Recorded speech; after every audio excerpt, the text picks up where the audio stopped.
All rise for the pledge. I pledge allegiance to the flag of the United States of America and to the republic for which it stands, one nation, under God, indivisible, with liberty and justice for all. Clerk, please call the roll. Councilman Alvarez, absent. Councilman Cullen. Here. Councilwoman Eckhart. Here. Councilwoman Hudak. Here. Supervisor Hay. Here. Notation to exits in the front and the rear. Electronic device, please put it on vibrate. Tonight we have 3 public hearings. The first one is on farmers market. I make a motion to open the public hearing on the farmers market. And waive- Second. All in favor? Aye. Also waiving the rules to read the notice. Anyone wish to speak to the farmers market? Just come up to the podium. State your name for the record. My name's Tony Romagino, Romagino.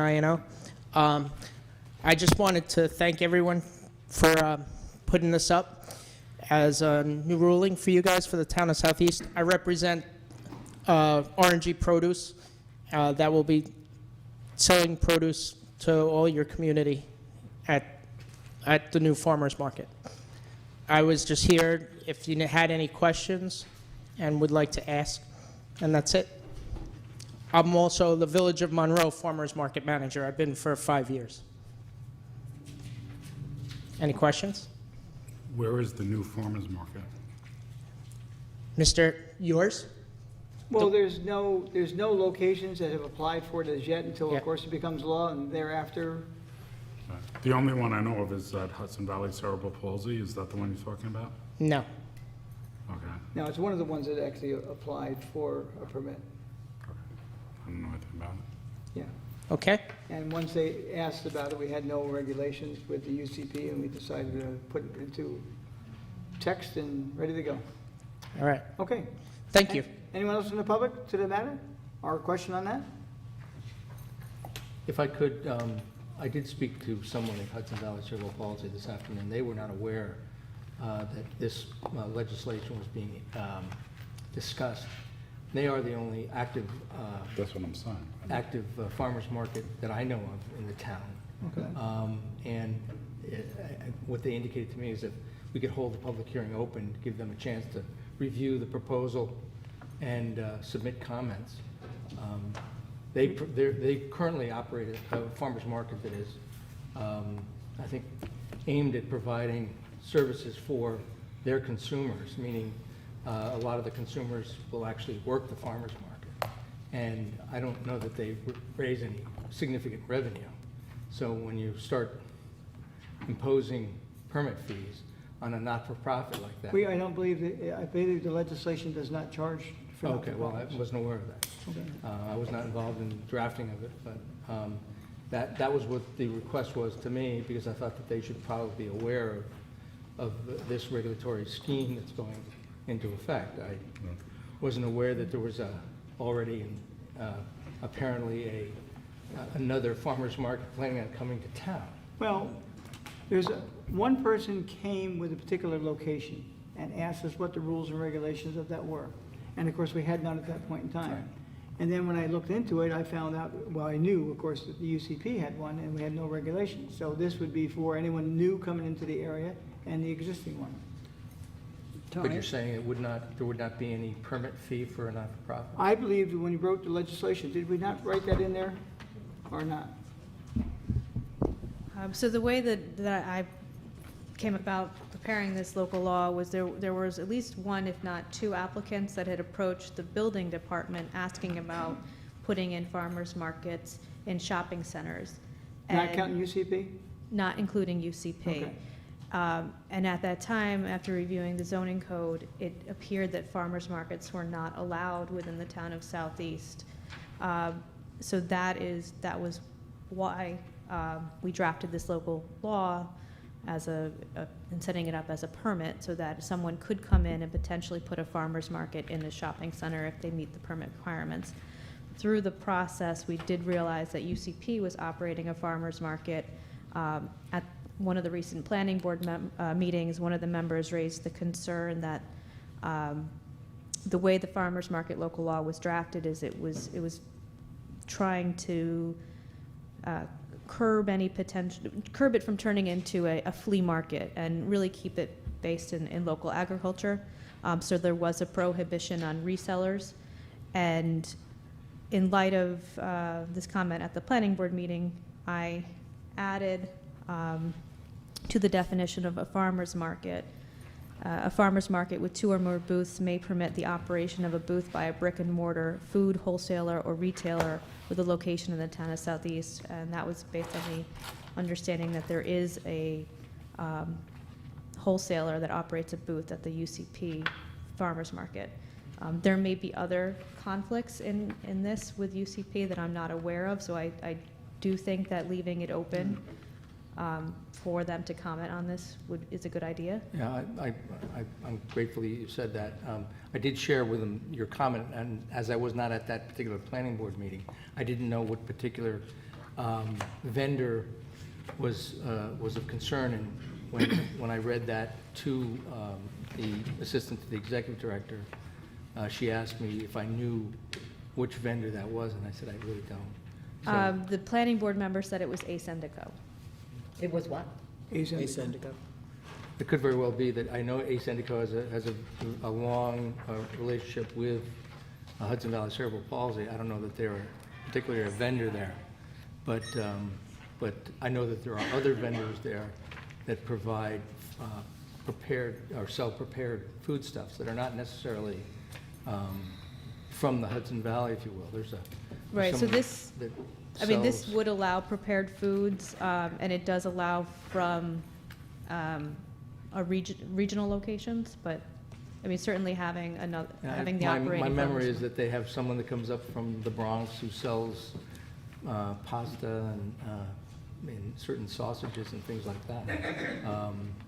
But I don't know whether that's something that is accepted or prohibited. That would be accepted under this. Okay. But it as said, drafted. but Bronx County was not on your list. Well, it's in the of- state of New York, so No, I it thought was there were anything in certain the state of New York. counties listed that I remember, and it wasn't the Bronx.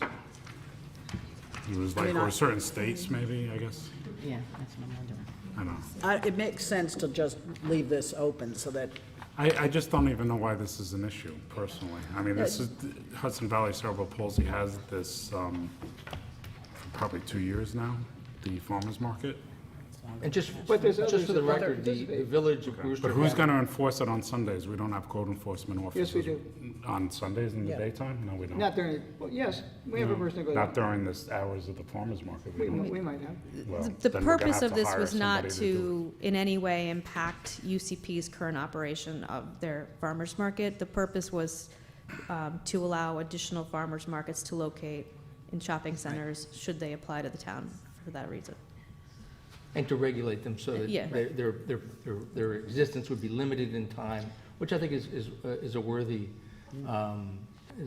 endeavor for the town to get involved in. And also to make sure that there's trash and removal and all the other things that are certainly within our police power. Exactly, and it was designed as a permit that would be issued by the building inspector as opposed to a planning board permit, so that it would be something that could be approved quickly. And we'll address safety and whatever issues. Does the health department have to weigh in on farmers markets? If they serve food, yes. Yeah. If they serve prepared Prepared food foods. that is cooked on site, they have to have a health department permit. So if it's prepared off-site, not cooked on-site, they don't have to. If it's- There's other health department regulations Yeah. that apply to prepared foods off-site. And to address the exemption, the intent was that they would be exempt, but we would do that in the fee schedule when we prepare the fee schedule. It's actually not written in the law, but we Right, did it does discuss allow for the ability of the town to charge a fee, but there could be an exemption to not-for-profit organizations on the fee. And we will do that under the fee schedule. Yeah, just for the record, the Village of Brewster did have, for a number of years, a farmer's market, and because of the proliferation of this one, I believe, in the moving of the location of the village one, they then merged. So, and I believe the village, or the people that were involved with the farmer's market in the Village of Brewster are supportive of the merger of the two. My point being that I think as you have a proliferation of farmers markets, you're going to find that it's going to be difficult for anyone to make money. Right, that's probably the problem. Although I think the one in Brewster was, for example, I think the UCP one is great. I've only been there once, but it's 9 miles from where I live, I think, something like that. It's far, so I think the village would have a different jurisdiction anyhow, but I certainly don't think I mean, I would think this is something we'd want to encourage.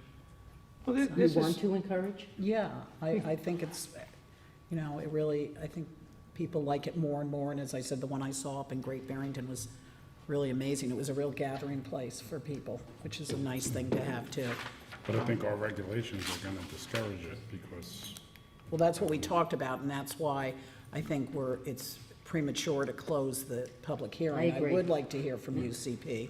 I And I agree. would like to hear from other people if they have more to say, and I would like to craft a regulation that doesn't necessarily hurt our existing farmer's market, but leaves it open for others. I just don't And know not who's get- doesn't who's get gonna junky. enforce it on Sundays, because we don't have any. Well, we don't know that it has to be on a Sunday. Well, UCP's is on Sundays, but Right. I don't know, what, most of them are on weekends. We I think don't the way really the statute have is town currently employees drafted, working on it's weekends. no more than 2 days a week. Right, Yes. Right. yeah. Yeah, I think we should leave this I'm fine public with hearing open. Yeah. It sounds as if there's a lot more questions than there are answers, so why don't we just do that? That's fine. See if anyone else has comments, but yeah, I Well, now, would, but, yeah. but I think there's a, so we continued our next meeting on whatever date we choose to have it, November 2nd or November 9th. So we'll continue the public hearing at that point in time. Yeah. But And just- there's also, we've had the food trucks, which have been out there like maybe 2 or 3 years, even before that, and we only have 3 registered in the entire town thus far. So I think you're not gonna see Right. Right. same happening, or less.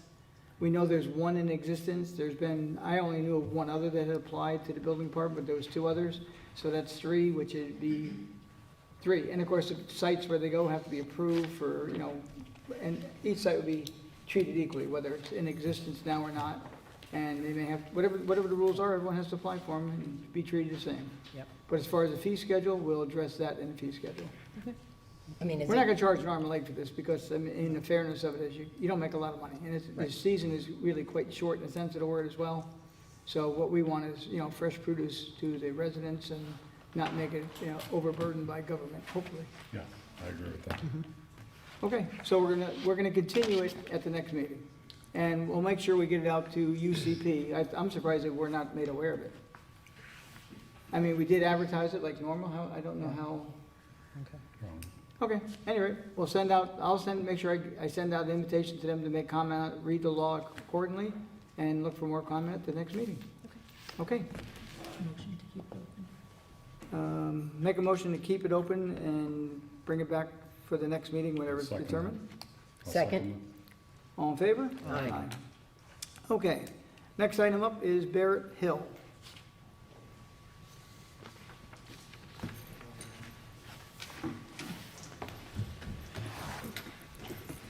Okay, we'll have them give a quick presentation and we'll take any comments thereafter.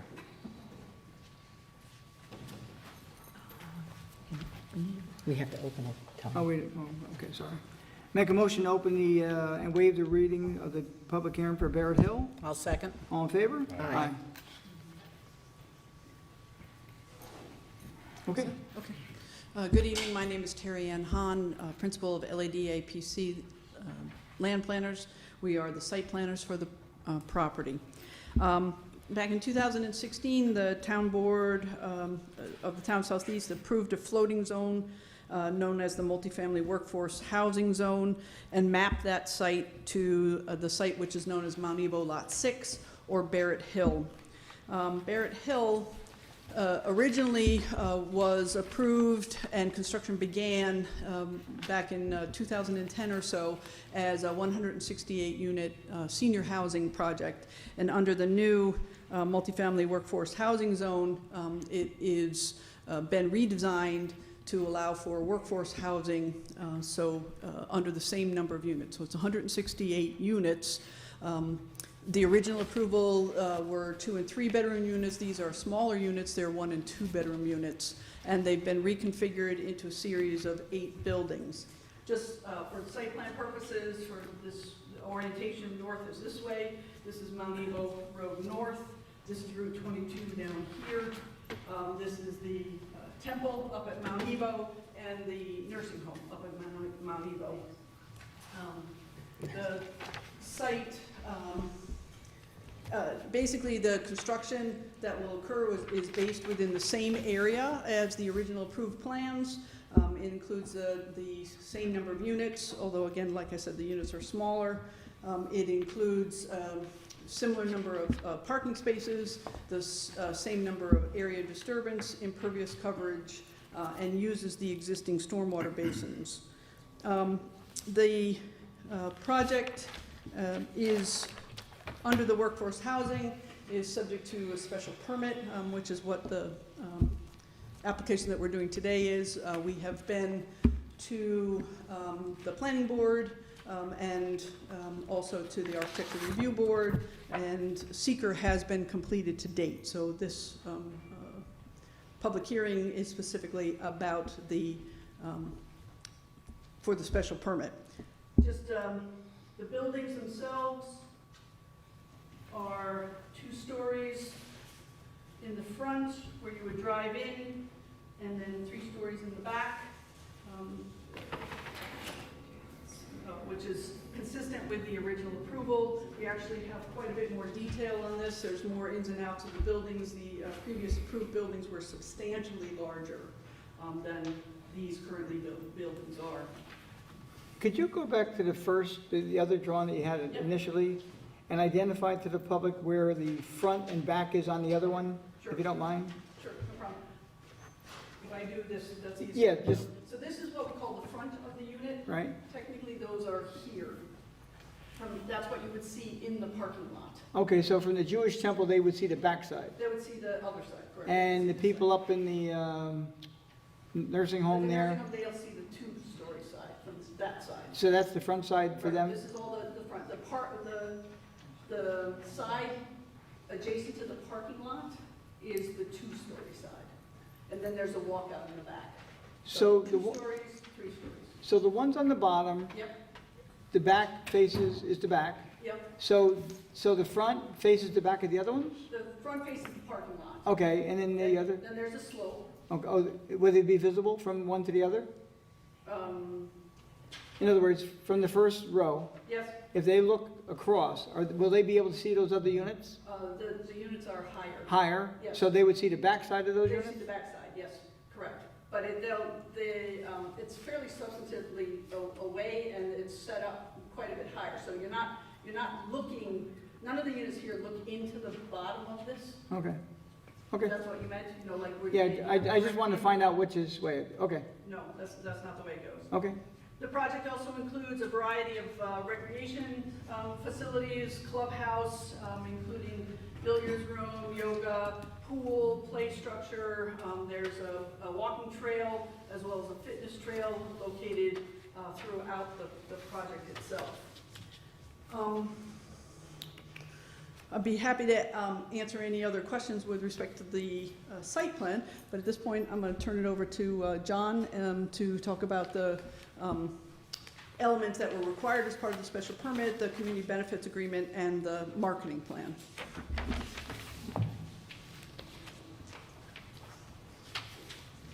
Good evening. My name is John Bain-Lardy. I'm the Director of Development for Wilder Balter Partners, one of the co-sponsors of the project, along with Covington Development.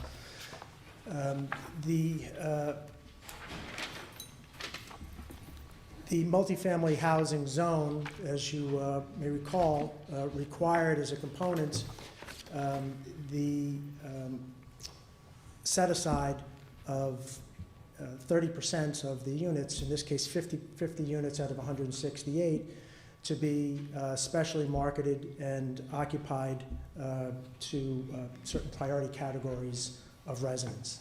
Those priority categories include first-time employees of the town of Southeast, full-time employees of school districts serving the town of Southeast, persons aged 55 years and older, persons with disabilities, Putnam County first responders, qualified active volunteer members of the town's fire department, and veterans living in Putnam County.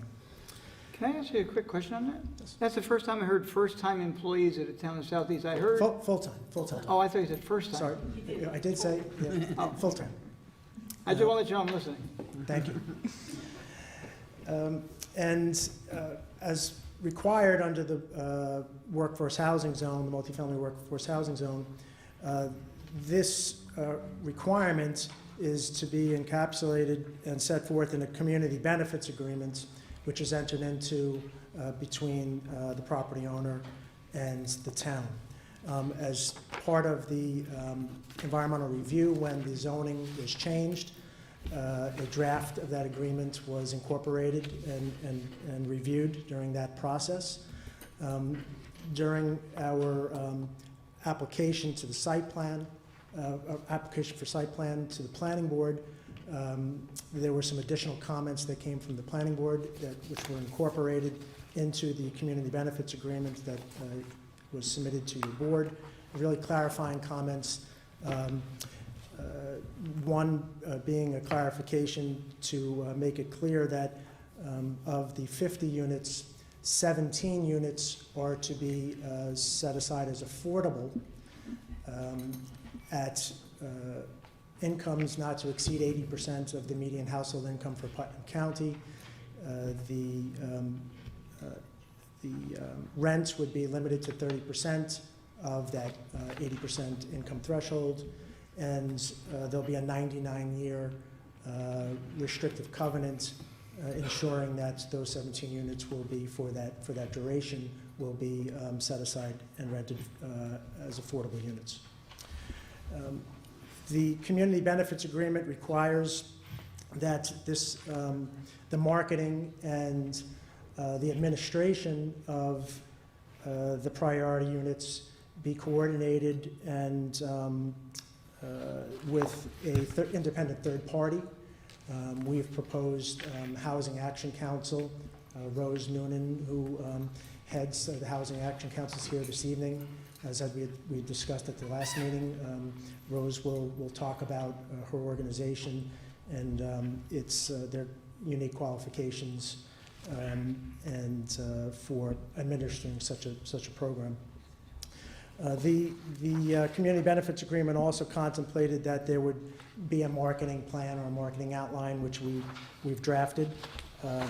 Rose will touch in detail about the marketing plan and how that's laid out and how we envision that this would be administered as the project moves forward. So if you don't have any questions for me on this particular topic, I'd like to introduce Rose Noonan. I would like to just ask one question. When you use the word affordable, I know there's a formula, it's 80%, 30%, whatever. What would be the lowest range? Do you have a lowest range, what the highest range of the affordable would be? Based upon the current median household income? Yes. You have an idea? You can always send it to us if not, if you don't know it offhand. I don't want to hold you to it. I may have it in my records here. Okay. I'll So like, look at it what's the while- low end and what would be the high end, just for affordable as opposed to the regular rents? I think one was, one bedroom's gonna be around 1,700 and a 2,200 for the two bedroom? On regular ones, on the regular rents? For market rate? Yes. Market rate, that's within the range. We're still studying to determine what ultimately the market will fall out at for market rate. But the rents for the affordable will be restricted to 30% of whatever 80% of the median household income for a particular family. So a family of four in Putnam County and is probably in the $100,000 range for a median household income for a family of four. 80% of that would be $80,000, and then 30% of that $80,000 would be the annual rents divided by 12. I'll do the math for you, and I'll double check the numbers while Rose is addressing. Could I ask a quick question, too? Ceiling for income. In other words, for affordability, you can't exceed 80% of the median household income for your household size. I know, to it's qualify. tough to give an exact, but just a range of what it Yes. might be. Not gonna hold you to it, just close. Could I ask another quick question? In the package, it was dated July 31st, but I think it's most current. On page 3, They're under F at the top of the page. F and G are actually exactly the same, and I didn't know, I'm sure that wasn't supposed to be there, maybe it was, but I didn't know whether something was missing, that there is a G that's different than the F.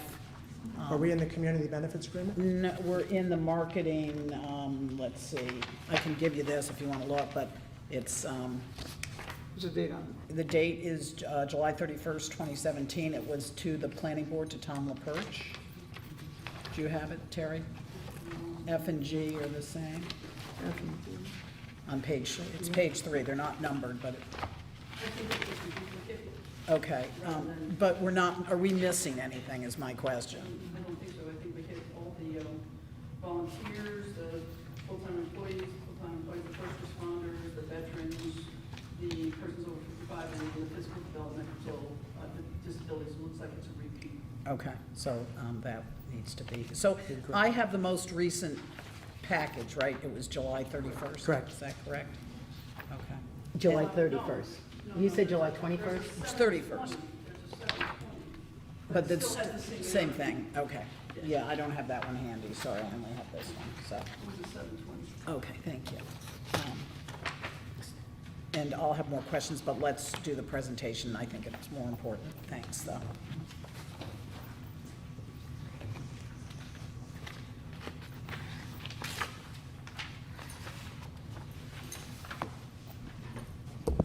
Good evening. I'm Rose Noonan. I'm the Executive Director of the Housing Action Council. The Housing Action Council is a nonprofit organization. We are based in Westchester. However, we do extensive work throughout the Hudson region, including in Putnam County. One of our activities is marketing, marketing workforce housing, marketing of affordable housing.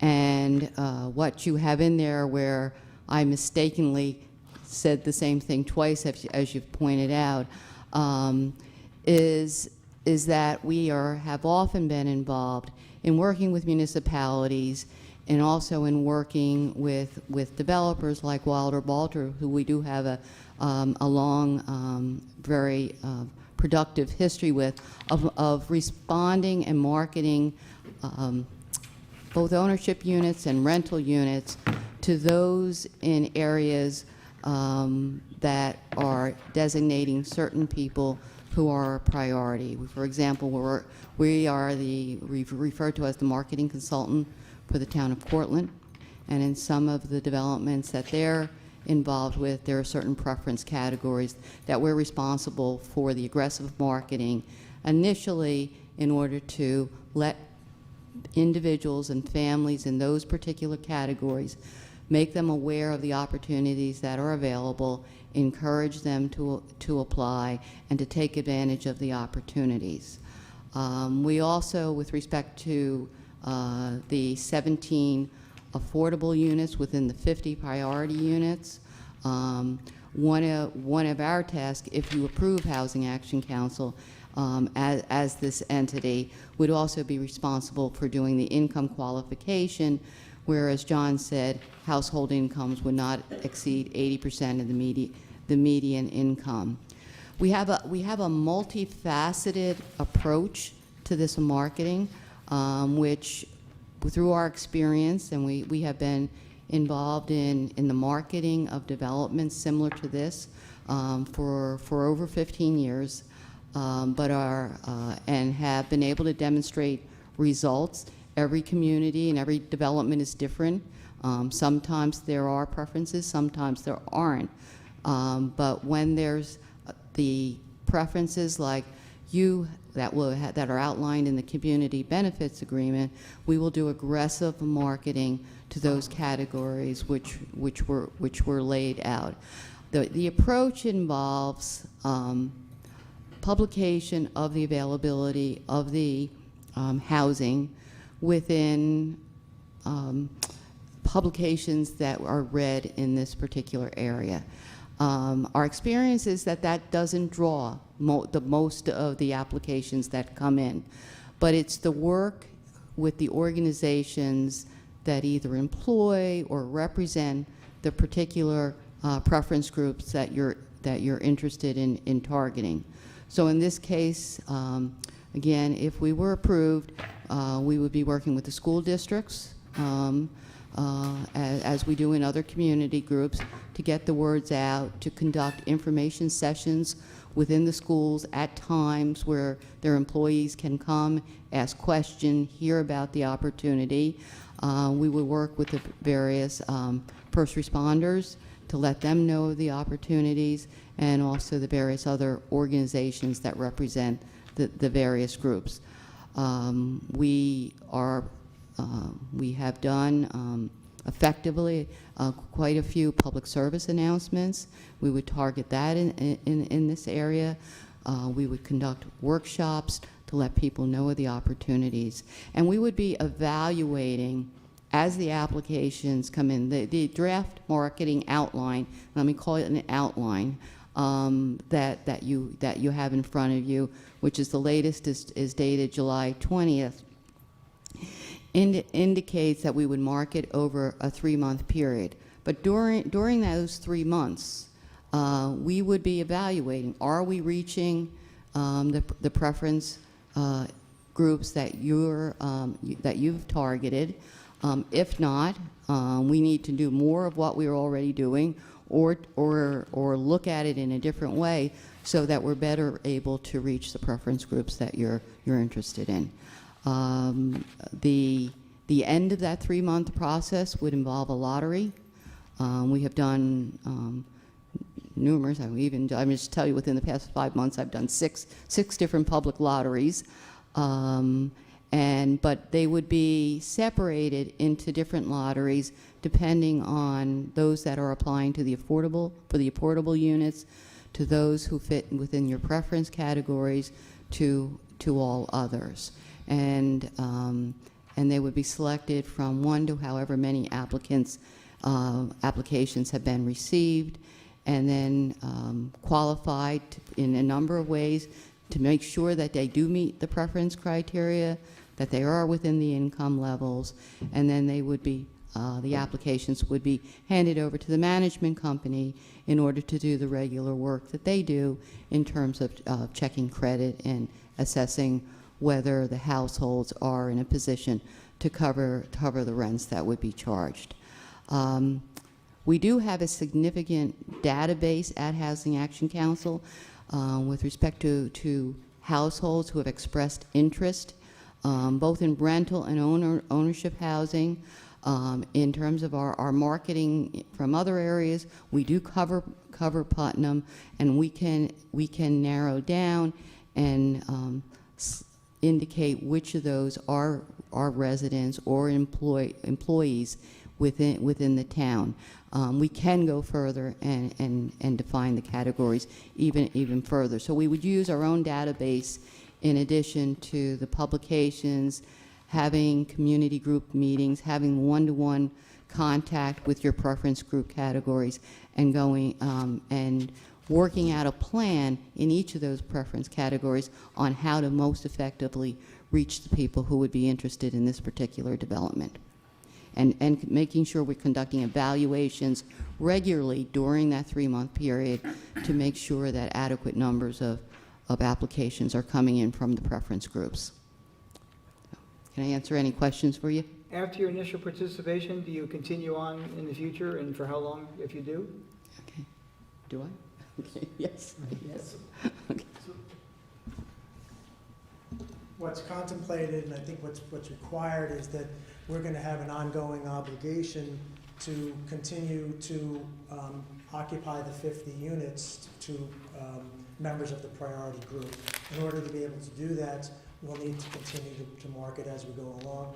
And the community benefits agreement requires that we provide through Rose independent verification of that to, on some basis, to your board or to the town to ensure that we're meeting our obligations under the law. Okay, so you have the 17 are affordable, and you have 33 that are non-affordable but are part of the priority units. Correct. And how long does it go after the initial? Does it continue? I mean, once it's rented to a priority person, does the next rental have to be priority? So what the community benefits agreement contemplates is that there would be a 6-month reservation period. So from initial lease up, so to speak, there'd be a minimum of 6-month period of time in which we need to market out to try to achieve a number of the minimum 50 for the priority units.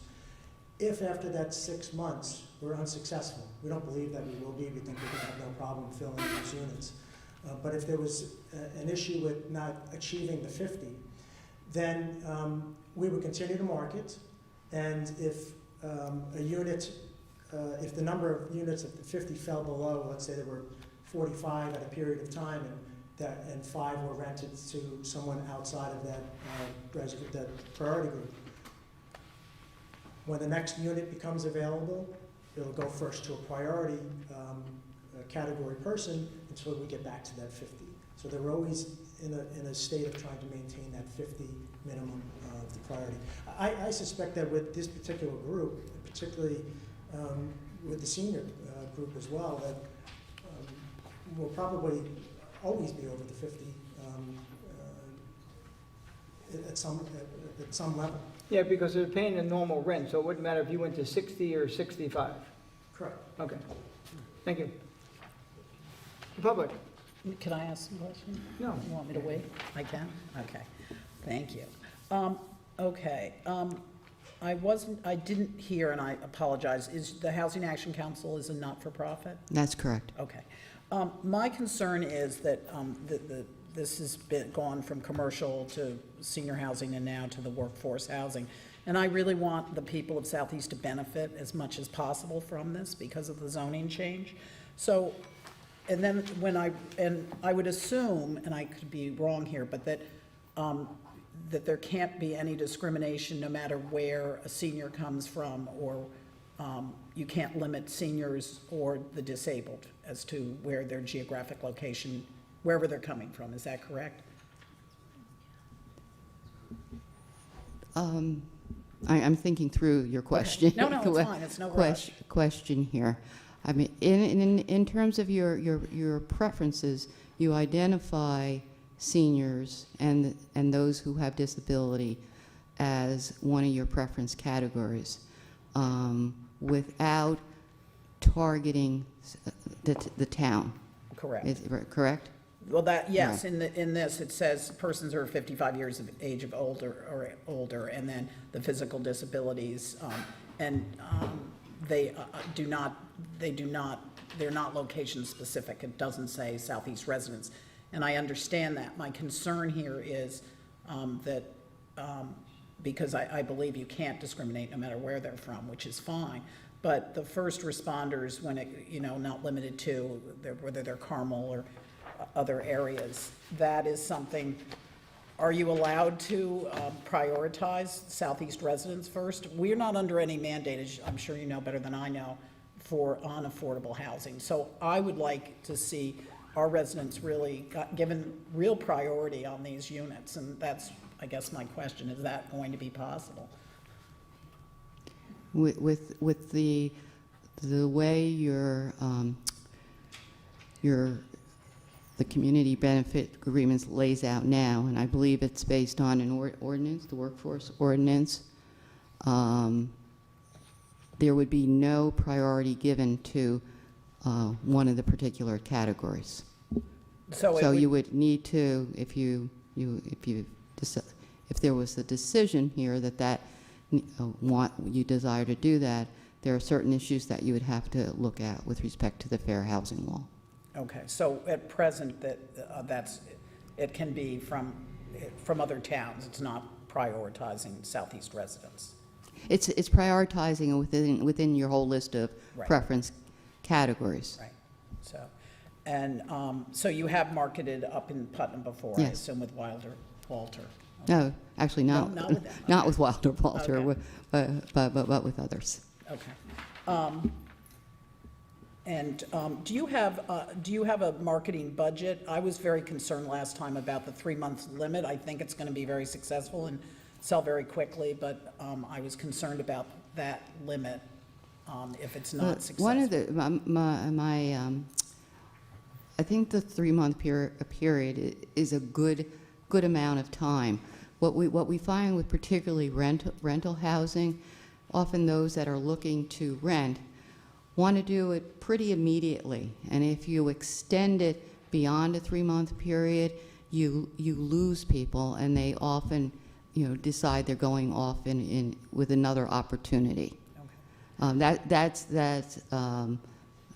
why I'm suggesting three months. Okay. And be very intensive marketing during that 3-month period. Our experience is also when you have a deadline like this, as compared to first come first serve, many of your applications come in the last month.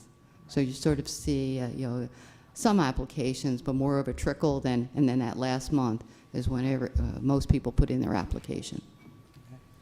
All right, I would really like this to benefit, I feel it's discriminatory anyhow, but that's my personal feeling. So be that as it may, I'd really like to see Southeast residents, I'd really like to see us benefit, because we're going to now have extra kids in our schools. We're going to be paying for this development, I believe. So that's something that would mean, that really means something, I think, to residents in the town of Southeast. I think that, I have to throw that back to you as a decision that you need to make. What I've been presented is, what the town's current requirements are, and that's what the outline is built around. But in terms of what we can do, whatever you come up with as the preference categories that you're looking to benefit from, we can carry it out. Right. It's not a decision that we make. Right, but it could be marketed then more specifically initially to residents in Southeast, or not?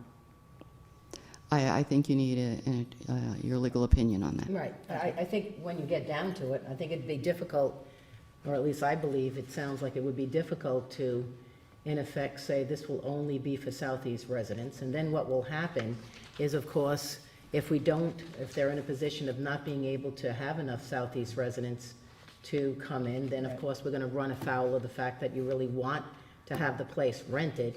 And then the other thing is, if it does attract people other than Southeast residents, well, guess what? There'll be Southeast residents when they move in. They'll be able to shop Southeast, they'll be able to drive Southeast, and we'll be in a unique position of having more Southeast people. I understand what you're saying, Lynn. What you basically want is you don't want to increase the burden on the school system with non-Southeast people, but, they will be Southeast people, and hopefully they'll be contributing to our local economy the way that we would anticipate anyway. To say that they might move, this is renters, et cetera, to say that they might move from one location only in Southeast to this location, I get it, it would be good, because then you're not adding more people, but I don't think, and obviously, we'll have to defer to council regarding this matter, but my sense would be it probably wouldn't be legally possible, and, at the end of the day, it's a win-win anyway. And just, the Brewster School District was asked to weigh in on this, and they were provided with all the information, and they didn't have a problem with the possibility of additional students, as far as I remember. Right. And the population of Putnam County and Southeast is dropping.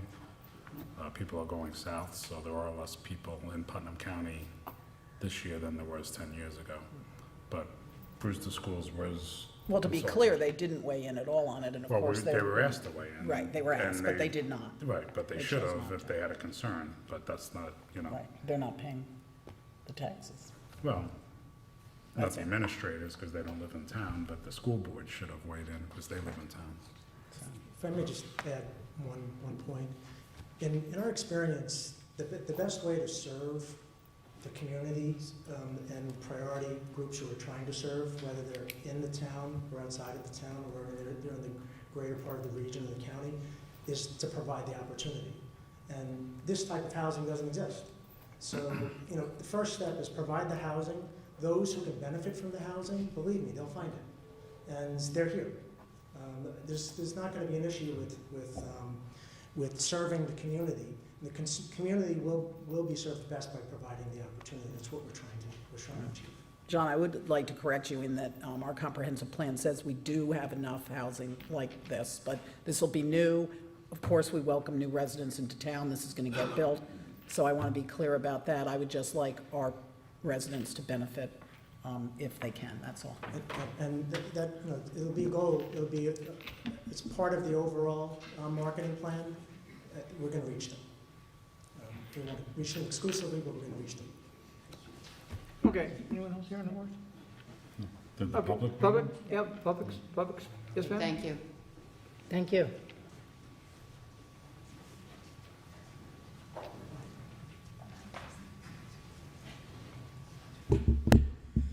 Good evening, ladies and gentlemen. 8 days from this evening, Green Chimneys will celebrate its 70th year in Putnam County and where we are. And I can tell you that the thought that we have housing for teachers and professionals 2 miles from our campus would be delightful. Right now, you probably know I'm clipping newspapers every morning, and there's an 8,600 teachers shy in most of the schools in New York State, and you can't find them. And just think, if you're able to get this on for us, the people that go, even though they're retired, will be welcome at our facility, and they will be able to add their salary to their pension. And I have to tell you that our teachers who are working with children, all who have been excluded from public schools, are getting half of what they would get if they were in the public school. So this would be joy. I'm 88 years of age, and this thing is, I see it as a dream in the years coming. I might not be here, but I will send blessings from heaven to all of you if you push this idea, because for us, it would be a means of operating and serving a lot more children. I don't know if you realize that the after-school program in the town, in the village, in the town of Southeast is operated by Green Chimneys. We are very interested in community work with youth, and getting employees is not easy. I don't know if you know that we have community-based services in the town, and we work very hard to provide the kind of services that are needed for adults or adolescents that are in trouble. And it's amazing for me that our budget at the present time is $42,000 to $42 million a year, and about 85 of that is supplied by government, but the rest we have to go and ask people and jingle little bells and things and ask them to help support what we're doing. And if I didn't have to go home and go to bed, I would come up there and try to get something from each one of you this evening. But I can tell you this: education is the most important thing that we can do for our youth. Preparation for a job is very, very, very important. We know that at Green Chimneys, our children will not get an academic diploma. They will get a CDOS, Career Development Occupational Services, and they will work in this town, and they will take a job in this town, and they will do the kind of things, and we hope that we work hard enough that we change their behavior and the behavior of their families. And I want, if you have any questions about this situation, I'd love you to come up and take a tour of our facility and see how close we are to the Mount Evo situation, and know that we will be, right now we have 75 buses that come in each morning, 7 days a week, 12 months a year, dropping off children from as far away as Albany and as far away as Montauk in the Long Island. And having teachers that know that they can be that close to their job would make a big difference. Thank you very much. Sir, if you can identify Oh, yourself. excuse me, do you have any questions? No, your name, please. Your name for the record. What? Your name for the record. Oh, I'm sorry.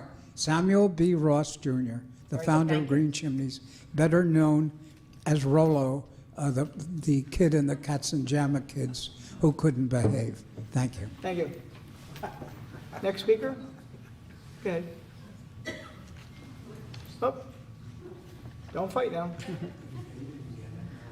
Kathy Croft. I have a couple of questions. One is, what other towns have you done this particular type of development in already? The workforce, everything that you're doing, planning for Barrett Hill, where else has this been done? You mean HAC or any workforce? Wilder Walter or whatever, I just mean where, this isn't the first place it's been No, done. so I mean, globally, multifamily housing throughout the Hudson Valley. We've done probably in excess of 20 communities. Most recently, we're doing a rehab or a redevelopment of the Reader's Digest, the famous cupola building down in Chappaqua.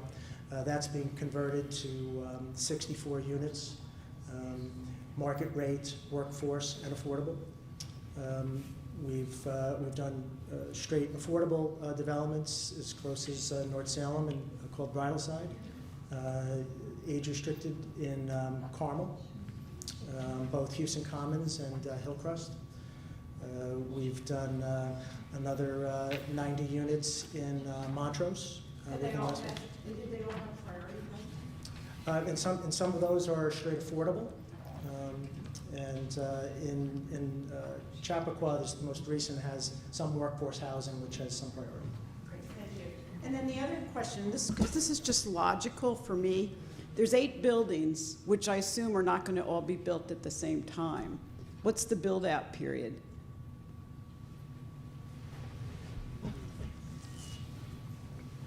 To build out a development like this, you're looking from probably the day you put a shovel in the ground to the time you're at full completion and then wrapping up occupancy is 18 months to 2 years. That would be pretty typical for developments of this size. So then, my next question would be the 3 months. You're gonna have it completed and then have the tenants move in, or you're gonna do it in stages? In stages. So what would happen is, as we have buildings that are coming online that are at a point where they meet all of the standards and requirements of the town code enforcement official, we'd have an expectation that, say, a building is going to be opening up in 4 months. We would start the marketing period for that particular building and then roll into the next building. And this is where my question is going. So the 3 months is for each time a building opens. Correct. It's a 3-month marketing time frame for that particular building. Correct. And it's really 6 months. It's a 6-month reservation period, but 3 months would be the initial marketing from Right. when we would then hold the lottery, and then there would be ongoing marketing as needed basis if we need to get more people to come in to qualify. And I assume that that would be in anticipation of, you wouldn't wait until it's ready to be opened and it's got its, it's been given its occupancy, whatever, but. Talk more into the mic, Yeah, please. I was gonna That you would market it 6 months before it's done? Before it's finished? I mean, marketing begins at a time that is logical. So you can start some outreach and start to let the community know that this is coming. The more targeted marketing happens closer to the time, as Rose mentioned earlier, when you can actually have apartments that people can move in, and they see that coming in the near term. Okay. And one more question about this, and it's one building at a time, or will it be a couple of buildings at a time? We'll have multiple buildings being constructed at the same time. You have to start with one, but you're moving right into the next. And as any contractor or developer will tell you, the quicker the better. Yes. And then another question, which was not touched upon this evening, were the recreation fees. Has a fee structure been set for that, for the units? There are two sets of numbers, and I guess we're going to determine that in the future before it's approved. Okay, thank you. Next person?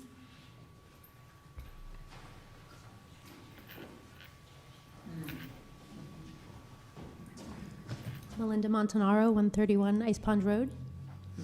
First of all, I just want to say my daughter went to Green Chimneys for preschool, and the staff was lovely, and we had a great experience, so thank you.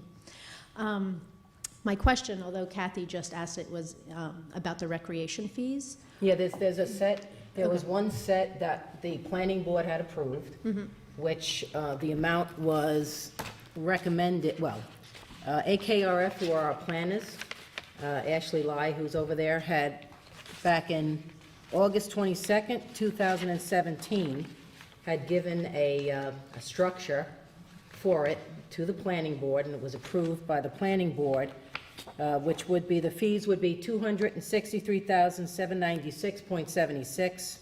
Divided by 168 units, it would be $1,570.22.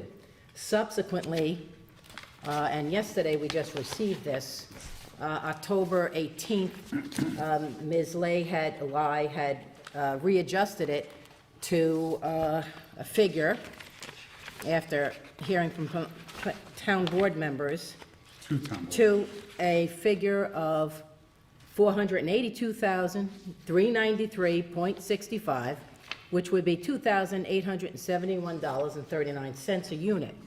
The difference being twofold, I believe, as she explained to me today.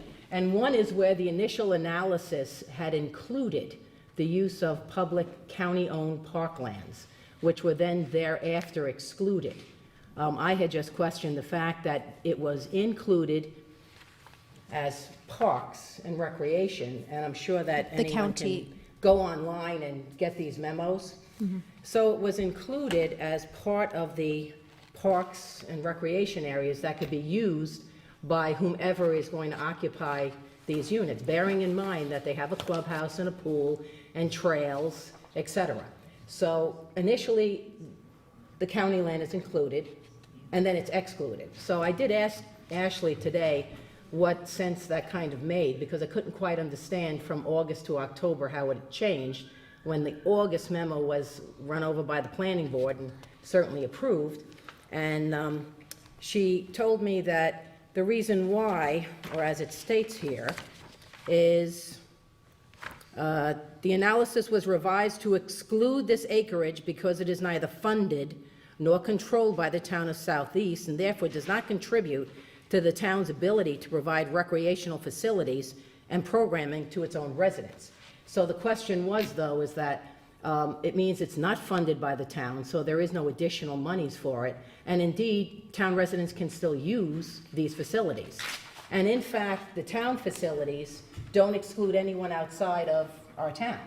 So to me, it was a plus when in fact it was turned out to be a minus. And as Ashley explained, this is just giving us an opportunity to have another way of looking at what the recreation fees would be, because there's really no set, recreation fee for this type of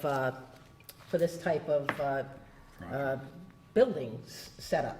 So we have these two, and obviously we'll be discussing it. I'm hoping that the planning board chairman will also be weighing in on it, simply because he had already approved it. And The initial number, but with the county, August with the 22nd county number. land. Correct, correct. And it's just a matter of excluding. And there was one other piece, which was that, and of course Ashley could speak to it, but acreage was updated to exclude non-programmed areas from the calculation, and there was an attachment for that. So essentially, if you include the county facilities, as was done in the first instance, we actually there's actually an overage of applicable acreage, and if you take the county parks out of it, there is actually an and underage, which then results in the additional recreation fees for each of the units. So that's basically what will be debated. And when will you reach a decision? Well, we're gonna have to discuss it at another meeting of the town board. Yep. And will the public hearing stay open, or? Well, it's a town board decision, it's not Right. it's not a public decision. Okay. I mean, certainly you're asking the question, so you're aware of it, and if you're aware of it, of course, you know, you're in a position of opining on it now as any other member of this audience would be. So the bottom line is, unfortunately, this is a late, you know, October 18th, I'm not certain, you know, if Ms. Hahn had an opportunity to look at it, or any of the other individuals involved in this, but it came as a surprise to me, and once again, it's an option that we can look at, of course. It's something that is in the town's best interest. What we want to do is to make certain that our facilities are used in a judicious fashion. However, I don't think that I'm going to be in a position to say that we can exclude townspeople from using county facilities, be they me, or be they one of the teachers and or the first responders who'll be moving into this area, who do have pools and recreation facilities and a clubhouse and everything else. So that's something that certainly we all can speak about, and I know that we'll have, I'm sure, a robust discussion in the town board. But that being said, you know, that's what it is, and certainly you're on top of it because you're asking the question. Okay. I mean, my concern is how the planner. Yeah, can we hear how the? Right, how we got a 180 switch. Yeah. I mean, she says one thing in August, and now after speaking to 2 town board members, Well, I guess how did we? changed, and that really I concerns don't me. believe there was 2 town board members. It was myself. I brought it up at the last meeting, as you all know. I told you I was going to research it. I did talk to the recreation department. We found some, unfortunately, discrepancies in the numbers, not only the fact that the Putnam County's properties and whatever, based on the report, the way it was done, if we had Fawnstock State Park here in the town of Southeast, wouldn't have to pay any recreation fees, and I don't think that's fair. So I did take it upon myself. Lynn was not involved with this. I know you might want to put her involved with it, but she wasn't involved with it. And the bottom line to it, I think it's more reasonable. We found numerous discrepancies, that even though you might have a 30-acre parkland, which is parkland, but the actual envelope of the park itself might only be 2 acres. I just So don't that- know why the whole board wasn't involved in this. The whole board was involved. We had the meeting at the last meeting. And the And I went prior- out and I researched the numbers, and I brought it to the attention. I think there's a we weren't problem. involved in that. You No, don't I need to brought be it involved with it. You at the- could be involved with it. You But I could call wasn't her, involved. but you could have. No, Nothing was I stopping you. only I said it accepted because. her memo on. Oh, but I did not. I on said what? it that night. I wasn't accepting the So number. then we have a problem with our consultants then. No, we No. don't. I You just disagree said with her. that. No, I So we had a disagree with problem, her. And now all of a sudden she. No, that night it agrees was with you. that night it was very clear. I have the list here of all the errors that were, and I'm not So blaming she our. made errors? No, they were, I believe they were in our comprehensive plan. I'm not throwing Ashley under the bus. What I'm saying is, there are a great many errors in here that should and needed to be corrected. For example, there is no beach at Markel Park. There weren't tennis courts at Markel Park. There's more than a baseball field at Sculpino Park. So there were pluses and minuses all the way around. I went in and talked to Patty about it, but to say this town board wasn't aware of that, if you weren't aware of it, Bob, you were not paying attention that night. No, because actually, I we asked discussed Ashley if she spoke to anyone, and she told me that subsequent, she did speak to you and Tony about it. That's why All I spoke to Ashley about was to tell her about these errors. I did not meet with And Ashley I or have remember any. the last Okay. meeting, we can go back to the tape, I said, I don't think Ashley should speak to any individual town board members about this. We should all be part of the discussion, because, and then I questioned who pays the fees if one of us speak to her. So I thought it should have been a bit joint discussion, and apparently 3 of us were left out of it. Well, we can't have And a- I got a memo yesterday, which I just saw this morning on my email, which was a 180 switch as far as what the recreation fee should be. Well, evidently you struck a nerve. Well, because I don't understand how Well, we went from one because thing to Bob, another. you called Ashley, you called people today. You didn't call me and tell me. You can do it and we can't. Look, I brought it up at the last meeting. I I didn't did call not you. agree with Who the did I call? numbers. I didn't call I don't Ashley. agree with a lot of things being done with this one. I had problems with another development that went on here. We pointed out discrepancies in it, and the bottom line is, it's gonna be what it's gonna be. Again, this developer should pay approximately $7,500 per lot, which is the current rate. I'm hearing it's too high. If it is, let's change it.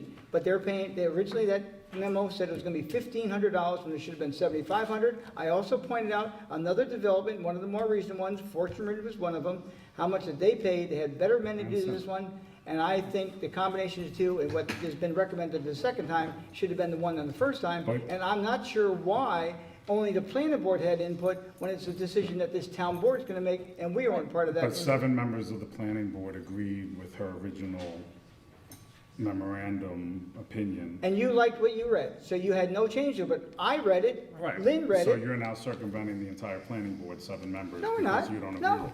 I think the bottom you got line her of this to number change is gonna it. be Yeah, with you this town board, and I know where it's gonna end up with. I Yeah. can tell you the number right now. You can accuse me of circumventing the planning board because I go to all their meetings. I don't agree with all their decisions. I do my homework.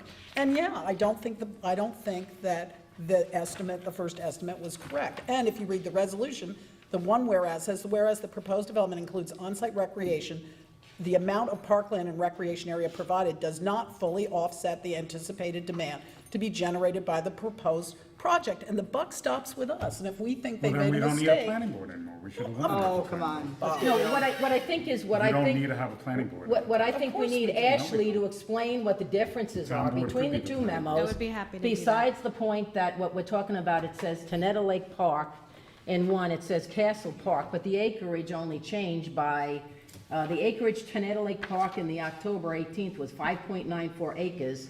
They eliminated, we have in the October 18th, we have the beach there, and the other one, we had the beach in the Markel Park, but that was eliminated, but, you know, when you get down to it, other than that, I don't think there was a big difference other than, and as I spoke to Ashley today, when she confirmed that you, Lynn, and Tony had spoken to her subsequently, which was, okay, that's fine, because I talked to her today, but how she explained the differences, and of course, Ashley's gonna speak for herself, how she explained the differences was essentially the exclusion of those county parks, and that one other item, which you'll explain better than I obviously have, and that was the difference, but once again, after she explains it, I just don't understand why we're not including county parks as part of it, and we're not charging, we don't charge any fees to go into any of our parks except when Tenetta Lake is open, and anybody can go into the park. We could have Putnam Valley people going in our park, we could have Carmel people going into the park, it doesn't stop it. Okay, so the two memos, I would say, provide a range of what would be a reasonable provision of a rec fee. So you have the lower end, which was included county parks in the calculation. I did get a call from Lynn after that meeting in which I adjusted some of the names that are currently on the town's website, actually didn't match what the recreation department calls the park, so those were fixed. The newer memo, what it does is it takes out county parks, and it also takes out non-programmed recreation space on the project site.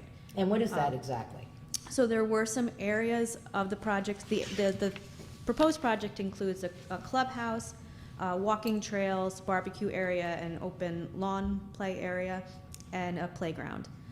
There were a couple areas to either side of the clubhouse, and then an area on the far side of the walking trails near the parking lot that did not appear to be programmed.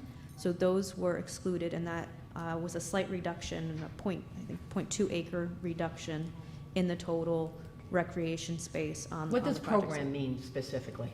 So programmed would be something like a walking trail, a part of the property that has a specific recreation use associated with it.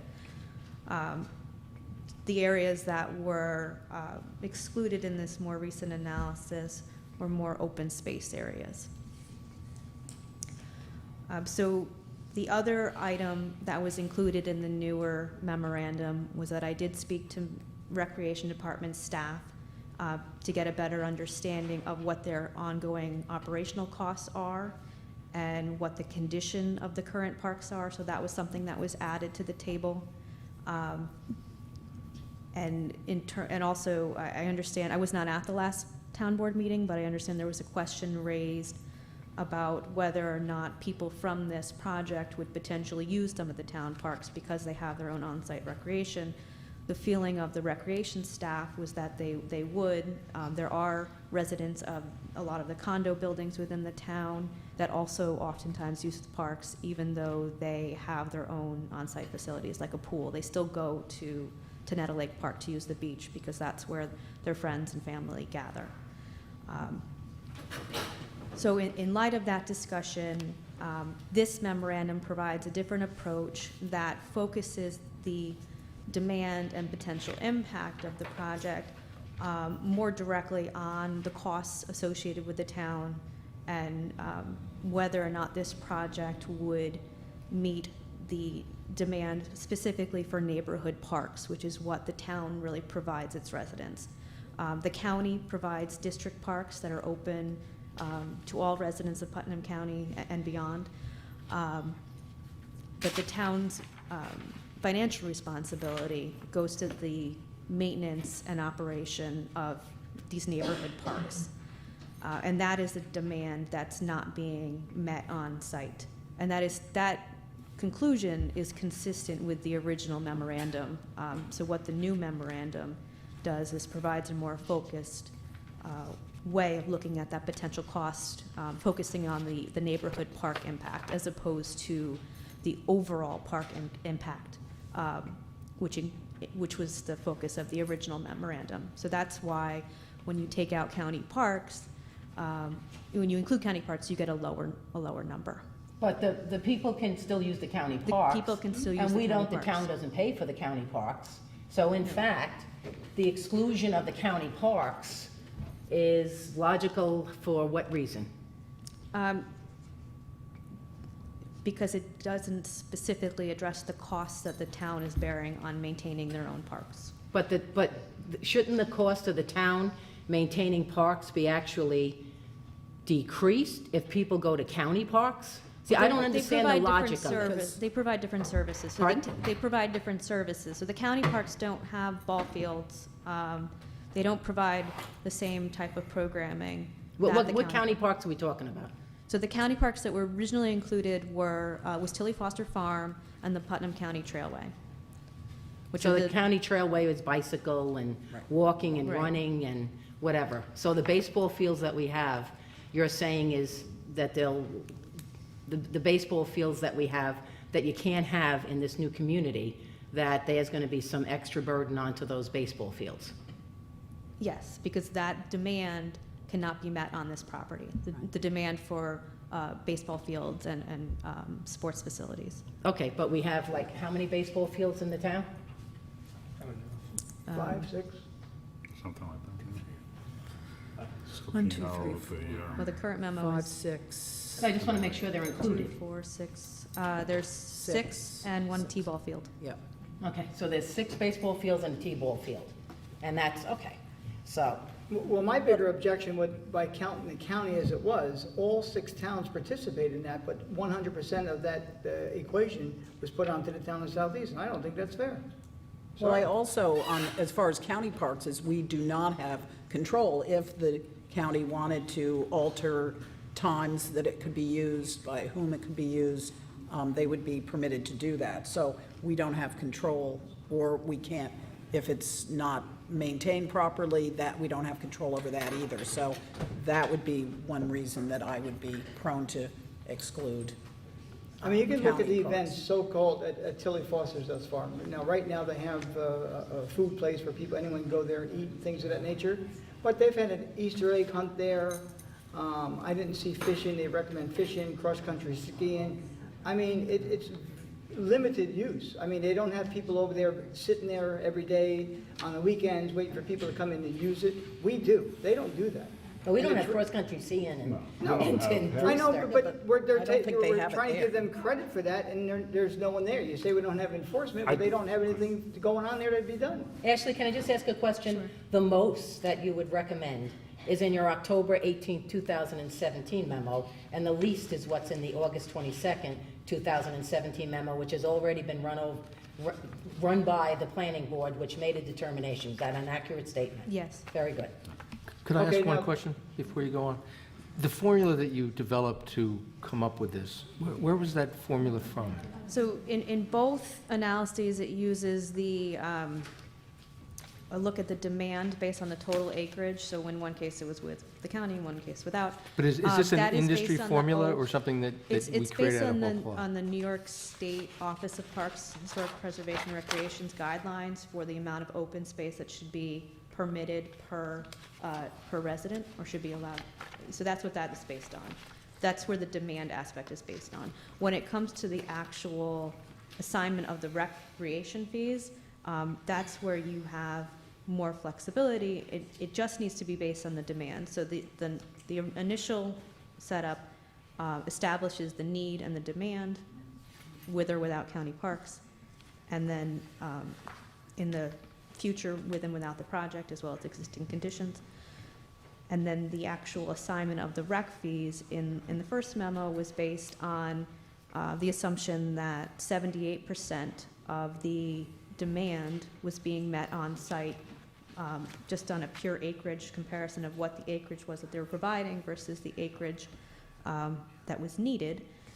And then in the second memo, it's based on the inability to provide the neighborhood park percentage on site. So that was they were meeting 68% of the demand.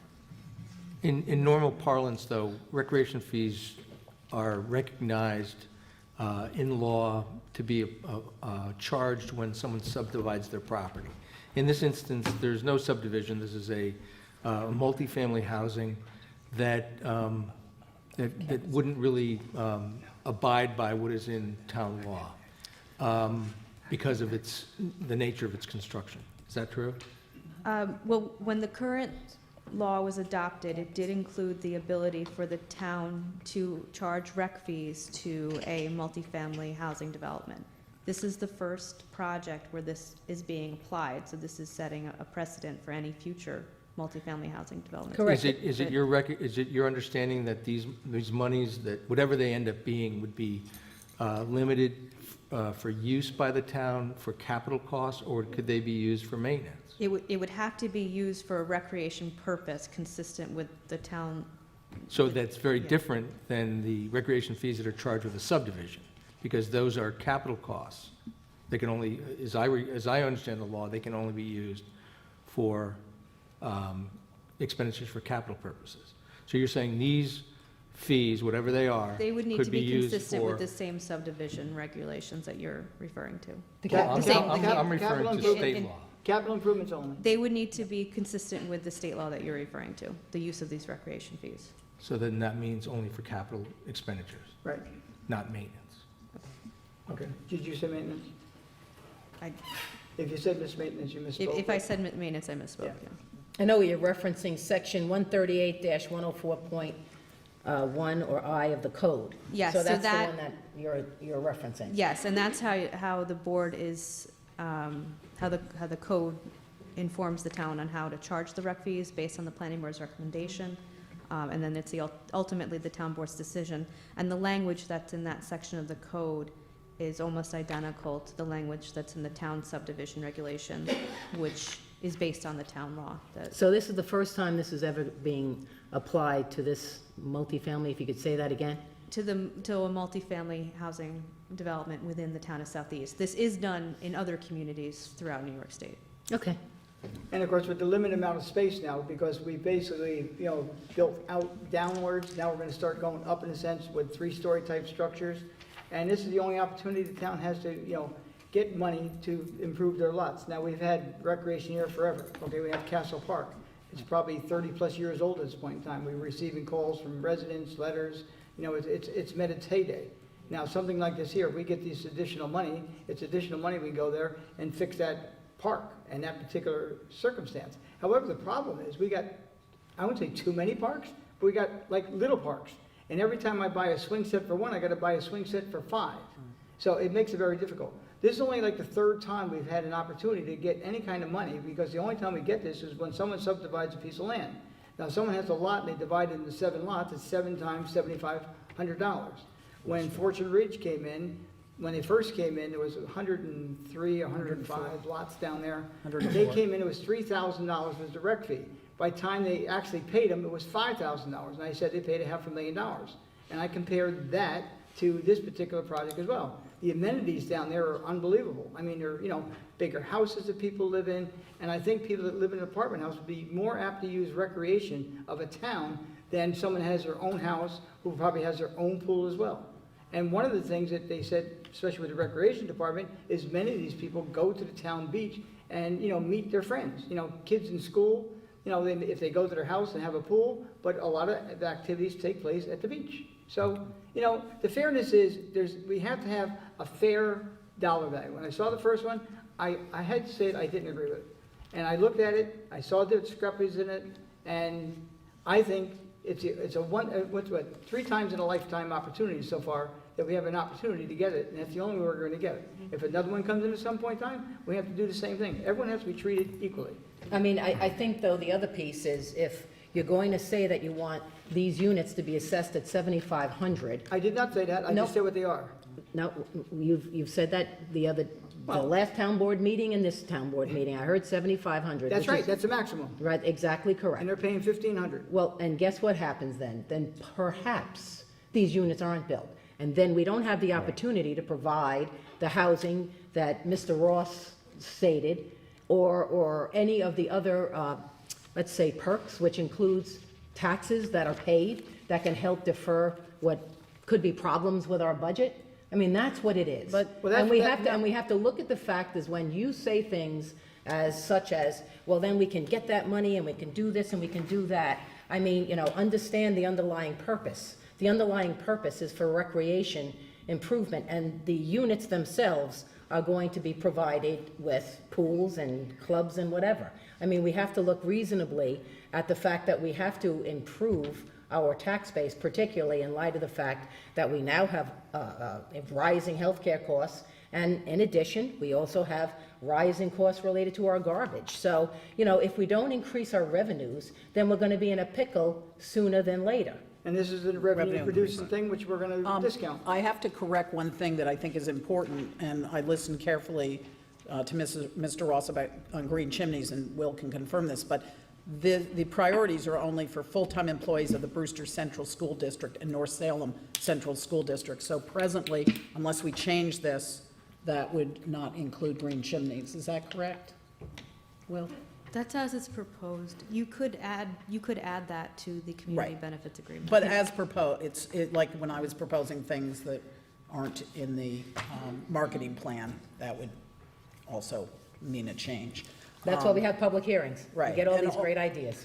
Also, I think there is one other parcel in town, which is workforce, could be changed to There is one other workforce. property. And that is 68 units, if I'm correct on that, I think, or 60. I don't 60? recall offhand, but Well, it's, it's the same applicant. So anyhow, I think we do want to be careful when we set a precedent, and we do want everyone to pay their fair share when they come into town.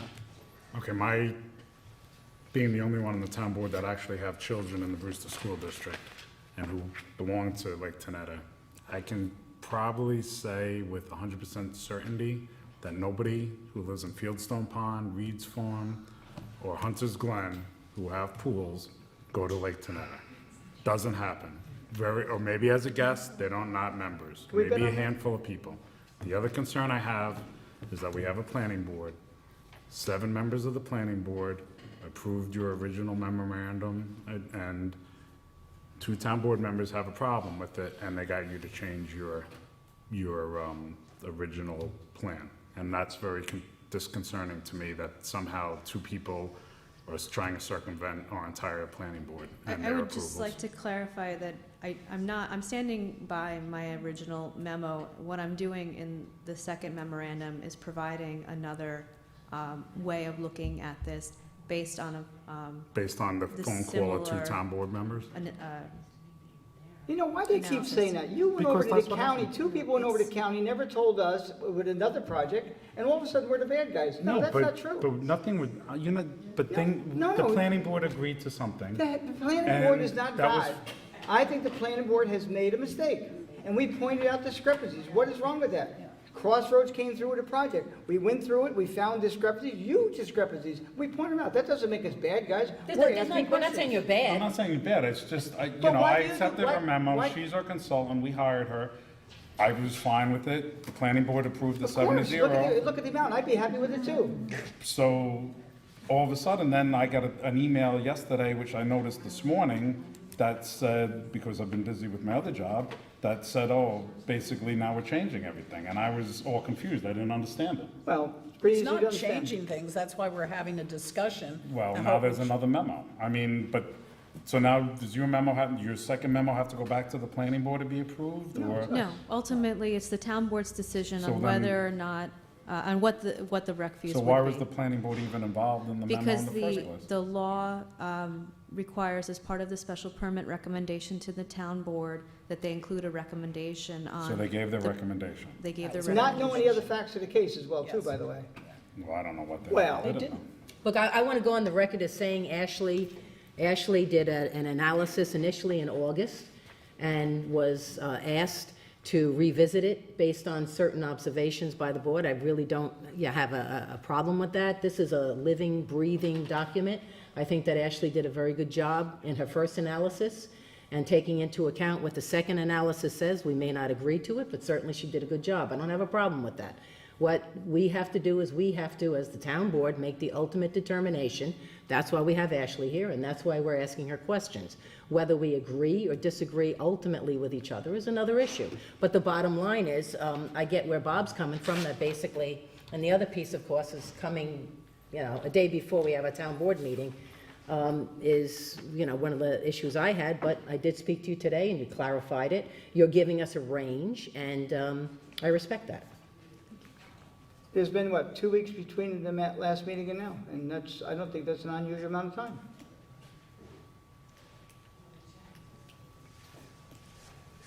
Harold Lepler, principal in this project and a resident of the town. I have a couple of issues. Excuse me, if you could just speak up a little. Thank I'm you. sorry. Mr. Hay referenced the ability to provide more recreational opportunities in the community. Two things, two projects. Sculpina Park is approximately 50 acres. That was designed by LADA, and it was donated by the owners that developed Mount Ebo, of which I was part of that from its inception. The 50 acres, and the improvements in the water sewer that you have there today was done after we completed Fieldstone Pond, and the majority of Mount Ebo was complete. All fees were paid, all recreation fees, all permit fees were paid through the entire development.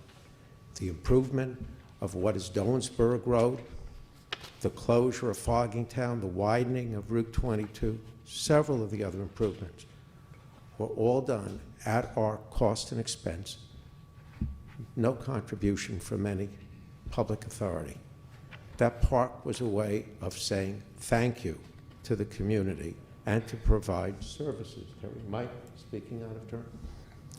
Volunteer Park on Zimmer Road.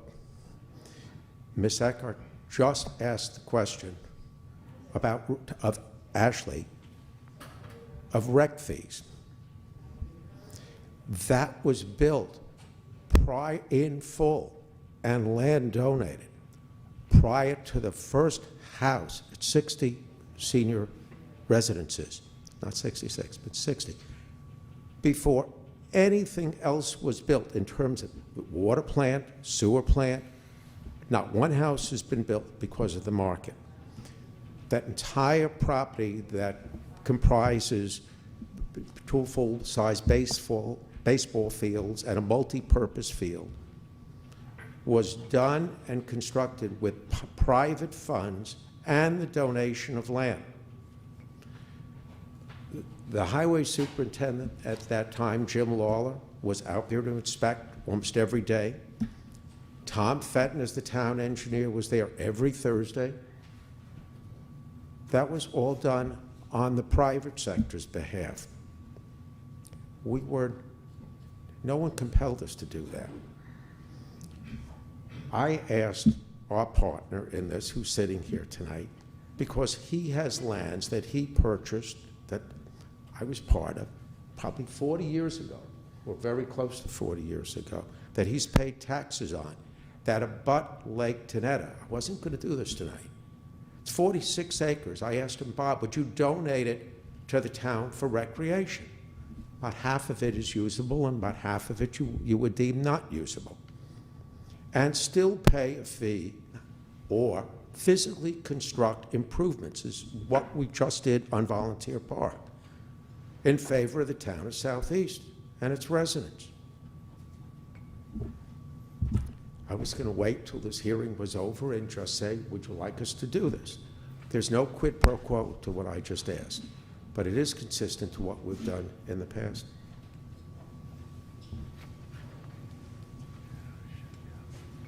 Anyone else from the public?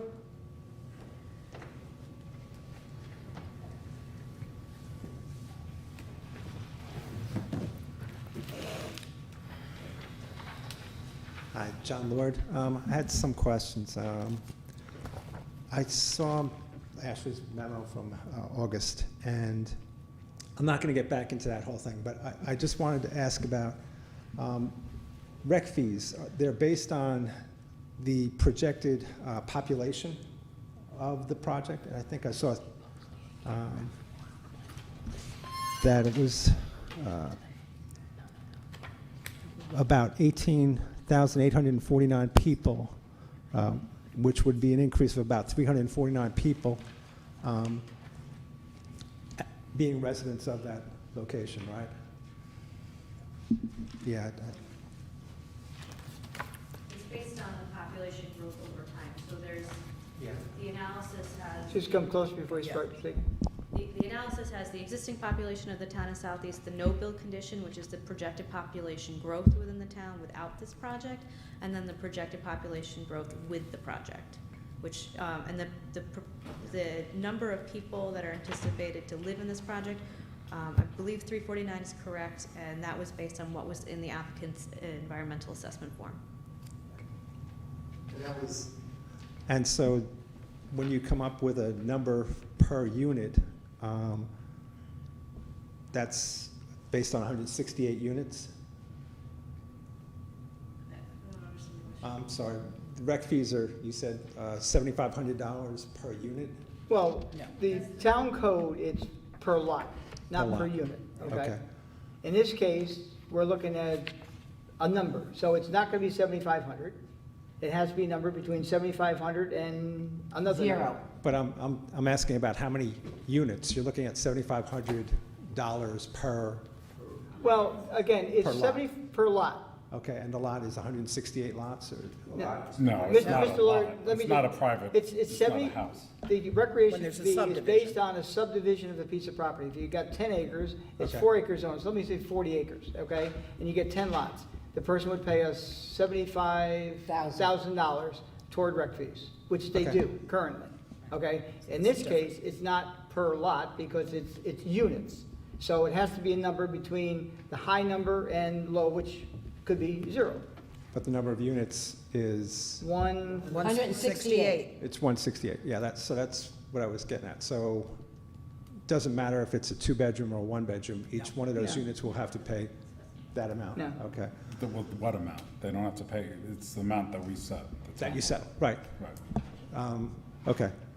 When is that bill due, if you decide on how much they're going Once to we pay? decide what it is. No, Once but it's when, set. when do they pay? I When do would they they have to pay? At building permit. Before, Building. right, before the building permit is issued. Okay, and is that an annual fee, or is that No, one time? one-shot deal. Okay, and if the projected 349 people is wrong, No, after it's built? that's just a number for the future, their estimate. That's just for putting the numbers together, okay. Also wanted to find out, who pays the town, county, and school taxes? Since this is rental units, does the development pay that? The property owner. I would think Property they would, owner? Yes. Okay, The and, people that pay rent, they're partial, they're part of their rent would go towards the tax. Goes toward the It's taxes. not a tax deduction for them, though. It's- And that's paid per unit or per occupied unit? That's based on assessment of the entire property. Okay, all right. And somewhere in the plan itself, the DEIS, FEIS, there's a number already plugged in for what this will generate. Okay. An estimate. What? An estimate. Estimate. And the rates for town, county, and school taxes, are they going to be residential rates or commercial rates? Lori, do Well, you they have an wouldn't be answer? commercial. Non-homestead? Non-homestead, So it'd okay. be commercial. All right. The water and sewer for this project, It's private. the ownership and management, are they the same as the people at Fieldstone? Yes. Yes, okay. And are they both owned by the same company, the water and the sewer? I know that at Fieldstone, I talked to some people there, they said that recently there's a management company that's now billing them for water. Is that going to be the American same? Water Works. Each has. Mr. Lipper, would you mind getting up to the mic and speak so everyone can hear it, please? Both the water company and the sewer company were two separate corporations. The sewer, and council will correct me, has been regulated by the town of Southeast and rates set, public hearings set. The water was done by the Public Service Commission, right? Public entities.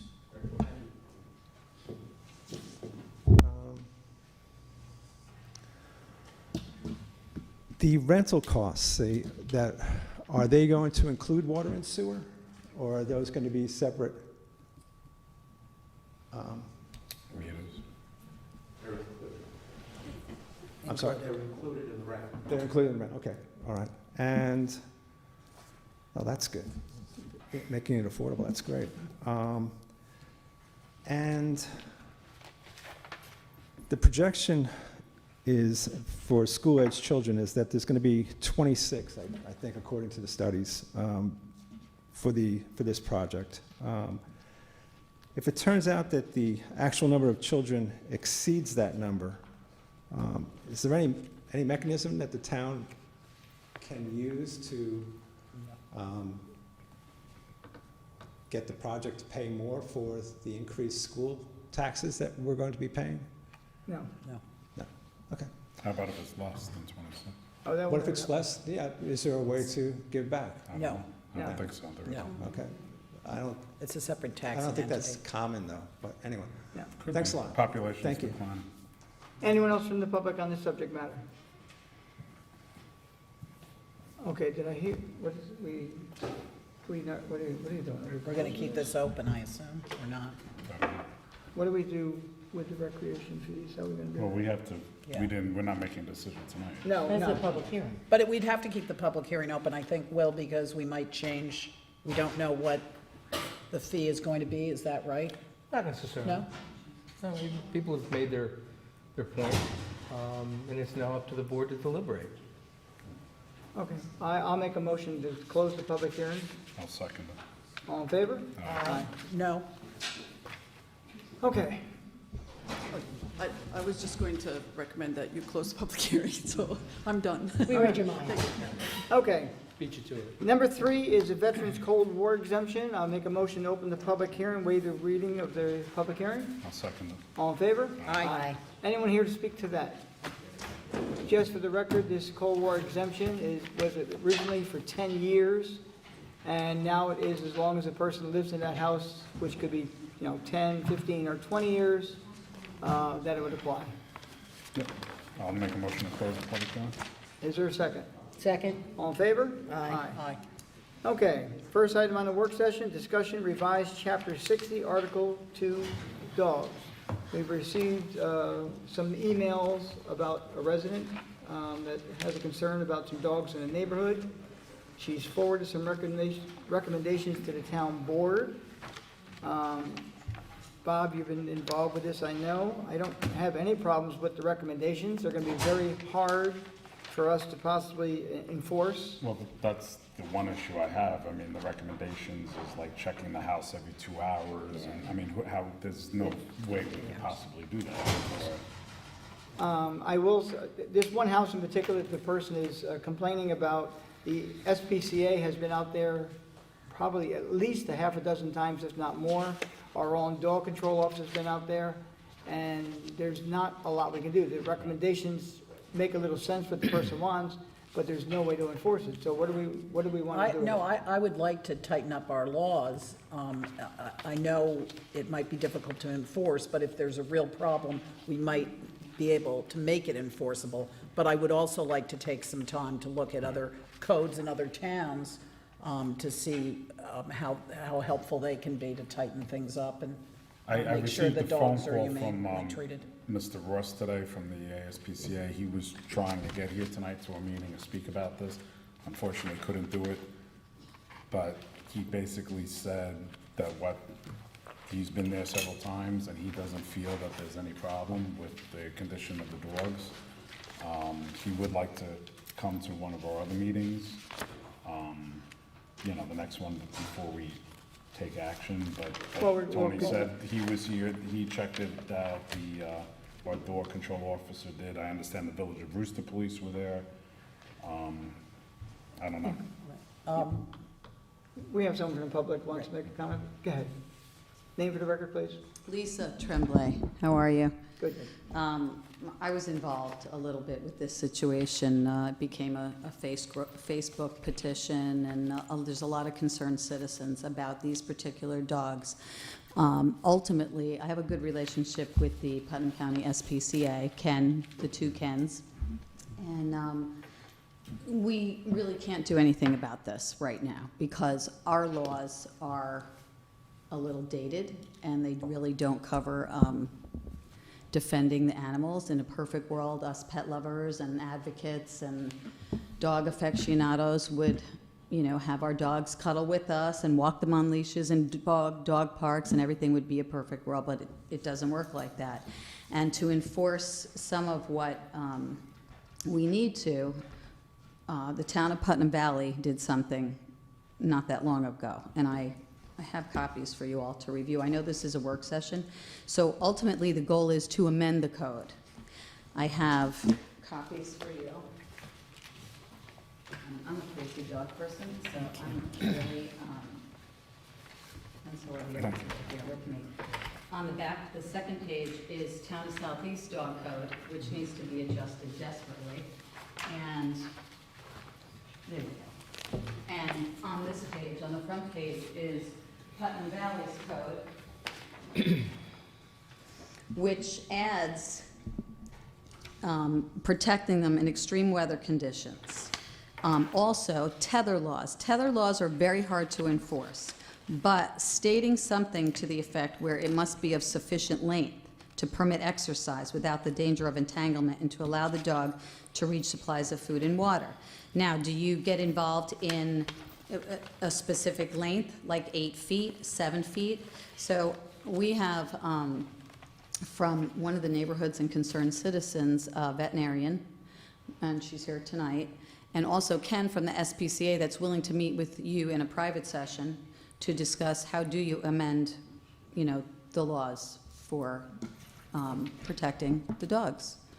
Well, we can invite him to our next meeting. Okay. And it's going to be a continued discussion. Okay. And take whatever recommendations, again, length, I mean, whatever. I mean, again, the woman that sent us a letter, she had some good suggestions, but again, how do you enforce them? That's the bigger part. Okay, and also the town of Putnam Valley added Putnam County SPCA into their code, if you see Article 51-12 of enforcement. So it wasn't only the dog control officer who, in all sincerity, is hard to get hold of and enforce. I don't know whether we don't have the funds. I don't know anything about the budget for this.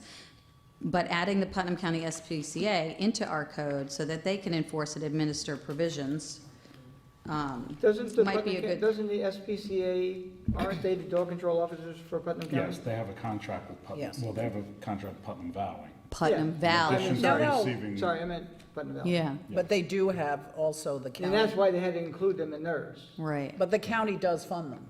Yes. No, the county, gives them a funds them. minimal amount of money. minimal. Like No, it was just Yeah. being raised. $4,000. No, it's 40 Yeah. grand now. They No, just they raised it. just raised it a lot this year. To what, do you know? I think 40. Well, they asked for 140, which they did not get. They were giving them but- 5 in the last No, couple it of was, years. there was I don't want to misquote, but there Yeah. was an increase. Oh, I'd Right, love for but that to They happen. did go, I usually go to their fundraiser every year. and Yeah, they only get like tomorrow 4 or night. 5, yeah. It's No, almost it's 10 much- times what they were getting before. Yeah. Good. It's a lot. But So- I don't know if it's been approved, but that's what Yeah. they put in the budget. So if someone calls and says, you know, I see that, you know, with these particular dogs on Tenetta Lake Road, and he's been there, and in all fairness, these were fighter dogs, they were, you know, this guy took them in, but being, you know, chained to a 4-foot leash is not ideal, and supposedly this resident has agreed to make some indoor runs in the basement in the winter. That's yet to be seen.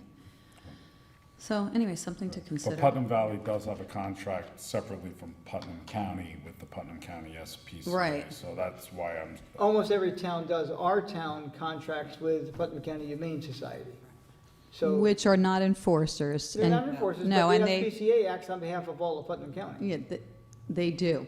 But according to Ken, who is the SPCA, said he has to be incorporated into the town code.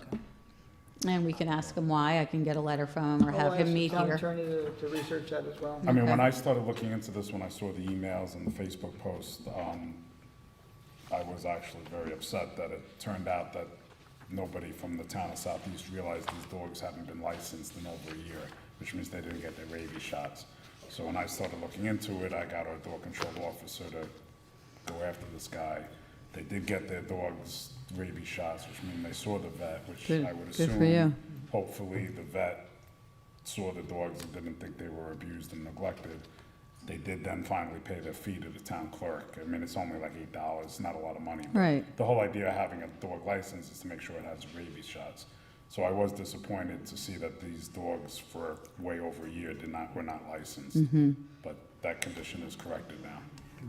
All I can say is, over the years, whether it's just Town Southeast or any town you go to, I know when I'm walking around campaigning and things of the nature, the number of dogs, there are more dogs unlicensed probably than there are licensed. And I don't know how we control it. A complaint like this brings a person to the door, you check it out. So Right. it's a difficult thing to do. I mean, you can't check every dog or whatever, so it's based on a complaint. Yeah, So, I'm but not, there's tons of them out the there that issue are- isn't about being licensed, although that's what we're supposed to do as, you know, responsible dog owners. But more so than that, than a piece of paper that licensed the dog, is the welfare of the animal and how it's cared for. But to get to be licensed means you have to have rabies shots. Yeah, And okay, a which rabies, a means rabies that shot. a Which vet you could, would look let, at the dog. so let me tell you that, you know, Pet Craze, which is next to Marshall's, offers low-cost or free vaccinations. And I know this guy went there with a puppy recently. But apparently he was turned away for some reason. I or don't know- something. I don't know That's what I it was. told. I don't know what the issue was, but. But we need to do better, I so have, hopefully we can amend this. A quick question for you. On, when you said the dog control officer, ours is difficult to reach, can you be more specific? Okay, here's what happens when someone calls. We 'Cause, don't give we the don't dog give her control number, officer's that's phone why. number to them. Right. We, the town clerk, contacts the dog control officer, and she in turn returns the calls to the resident. Okay, so that has taken longer than. Well, if somebody And if calls it's it. after hours I of the just- weekend, and Right, the town right. clerk's not So then you there. go to the Putnam County SPCA. Okay, but you found that it took Well, longer they than call the it sheriff's should. department, and the sheriff's Right, department's I don't supposed to know, contact our right, dog it is on the control. website that says if after hours, if you can't get the town clerk, you're supposed to call the non-emergency number for the sheriff's department, they in turn would call or the dog Right, control officer. right.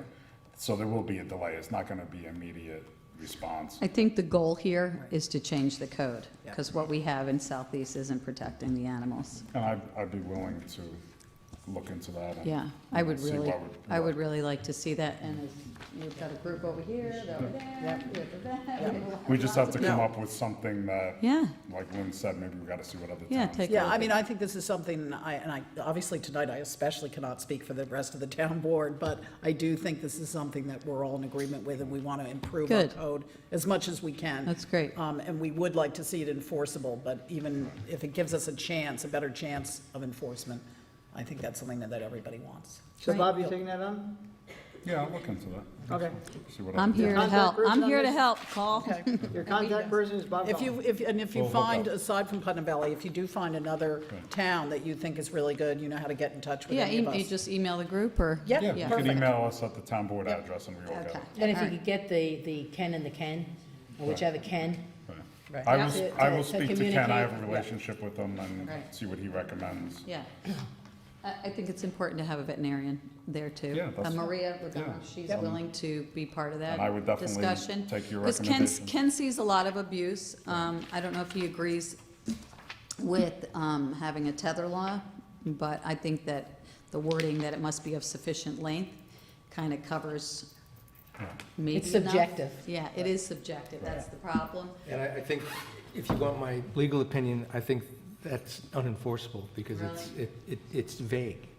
And subjective. I mean, Yeah, so, anything. Hey, I'm all for putting 8 feet in there, that's fine, I saw that somewhere. Maybe we'll make it analogous to the size of the dog. Yeah, that's right. And the type of dog and the aggression of the dog as well, so.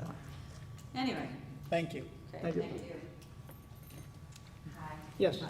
Lori Dotman, 45 Hillcrest Avenue, and Lisa, thank you for doing a great job. I just wanted to speak really quickly. My wife is the one who created the petition and who sent it to you. Unfortunately, she couldn't be here this evening. She's away on business, but I'm not going to be redundant. Lisa did a great job at covering all the information, but I just wanted to say that my wife would also, Eileen McDermott is her name, would be very interested in attending that session if you do have a private discussion. So, you know, or if you make a vote on it or are able to change anything somehow. So if you are able to, you know, keep us in the loop or. No, it should be a public discussion, so Yeah. you're in the loop, because it requires more than a quorum, so. Okay, well, I mean, I'm just saying, yeah. whoever else, I mean, she's spoken with Ken, she's spoken with the ladies who have attended here this evening. But yes, it's definitely about changing the code. I'm not going to go into the petition that she wrote, because I'm assuming that all of you had already seen it and read it in depth. But yes, it's a changing the language, and I know it's subjective, and I know it's hard to enforce, but it's also just about, you know, perhaps reevaluating the fine too as well, you know, that we currently have. So, if I could also point out, the fines are set by state law, not by local Okay. law. Okay, well, thank you very much. This is a little bit more of her wheelhouse, so I apologize if I'm a bit out of my spectrum here, but I just wanted to say a little something on her behalf, so. Thank you. Thank you. Thank you.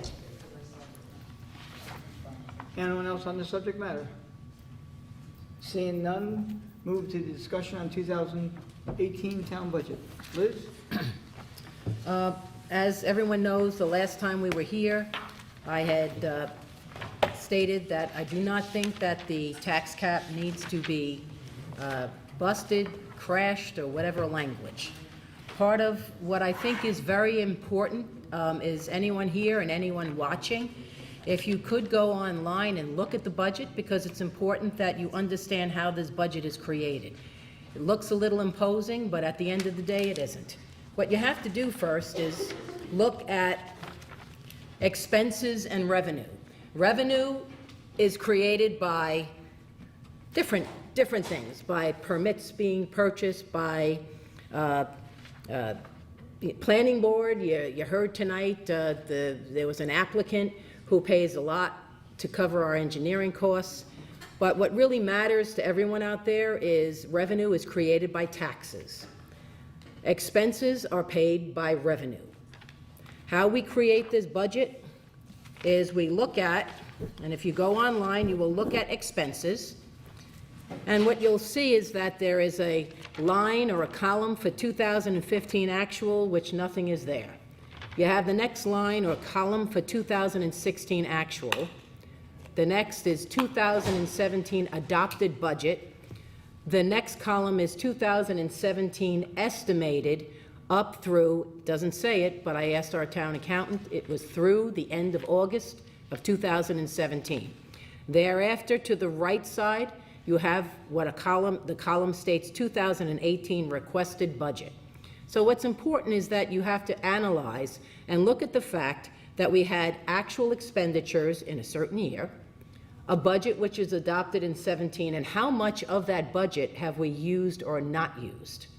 And then why are we asking in 2018 for a different figure? So keep that in mind. Because when you go through this budget, the last time when I had spoken, and I said there's a lot of fat in the budget, and we can tighten our belts, it doesn't mean cuts. What it means is you look at the different columns, and then you say, why are we budgeting a certain amount?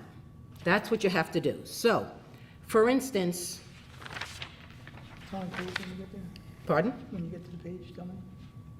Sure. So, for instance, we have the town board videographer. Don't get nervous. All right? So that's on page 1. So on page 1, we have the town board videographer. And that town board videographer, what we have, 2016 actual, $6,150.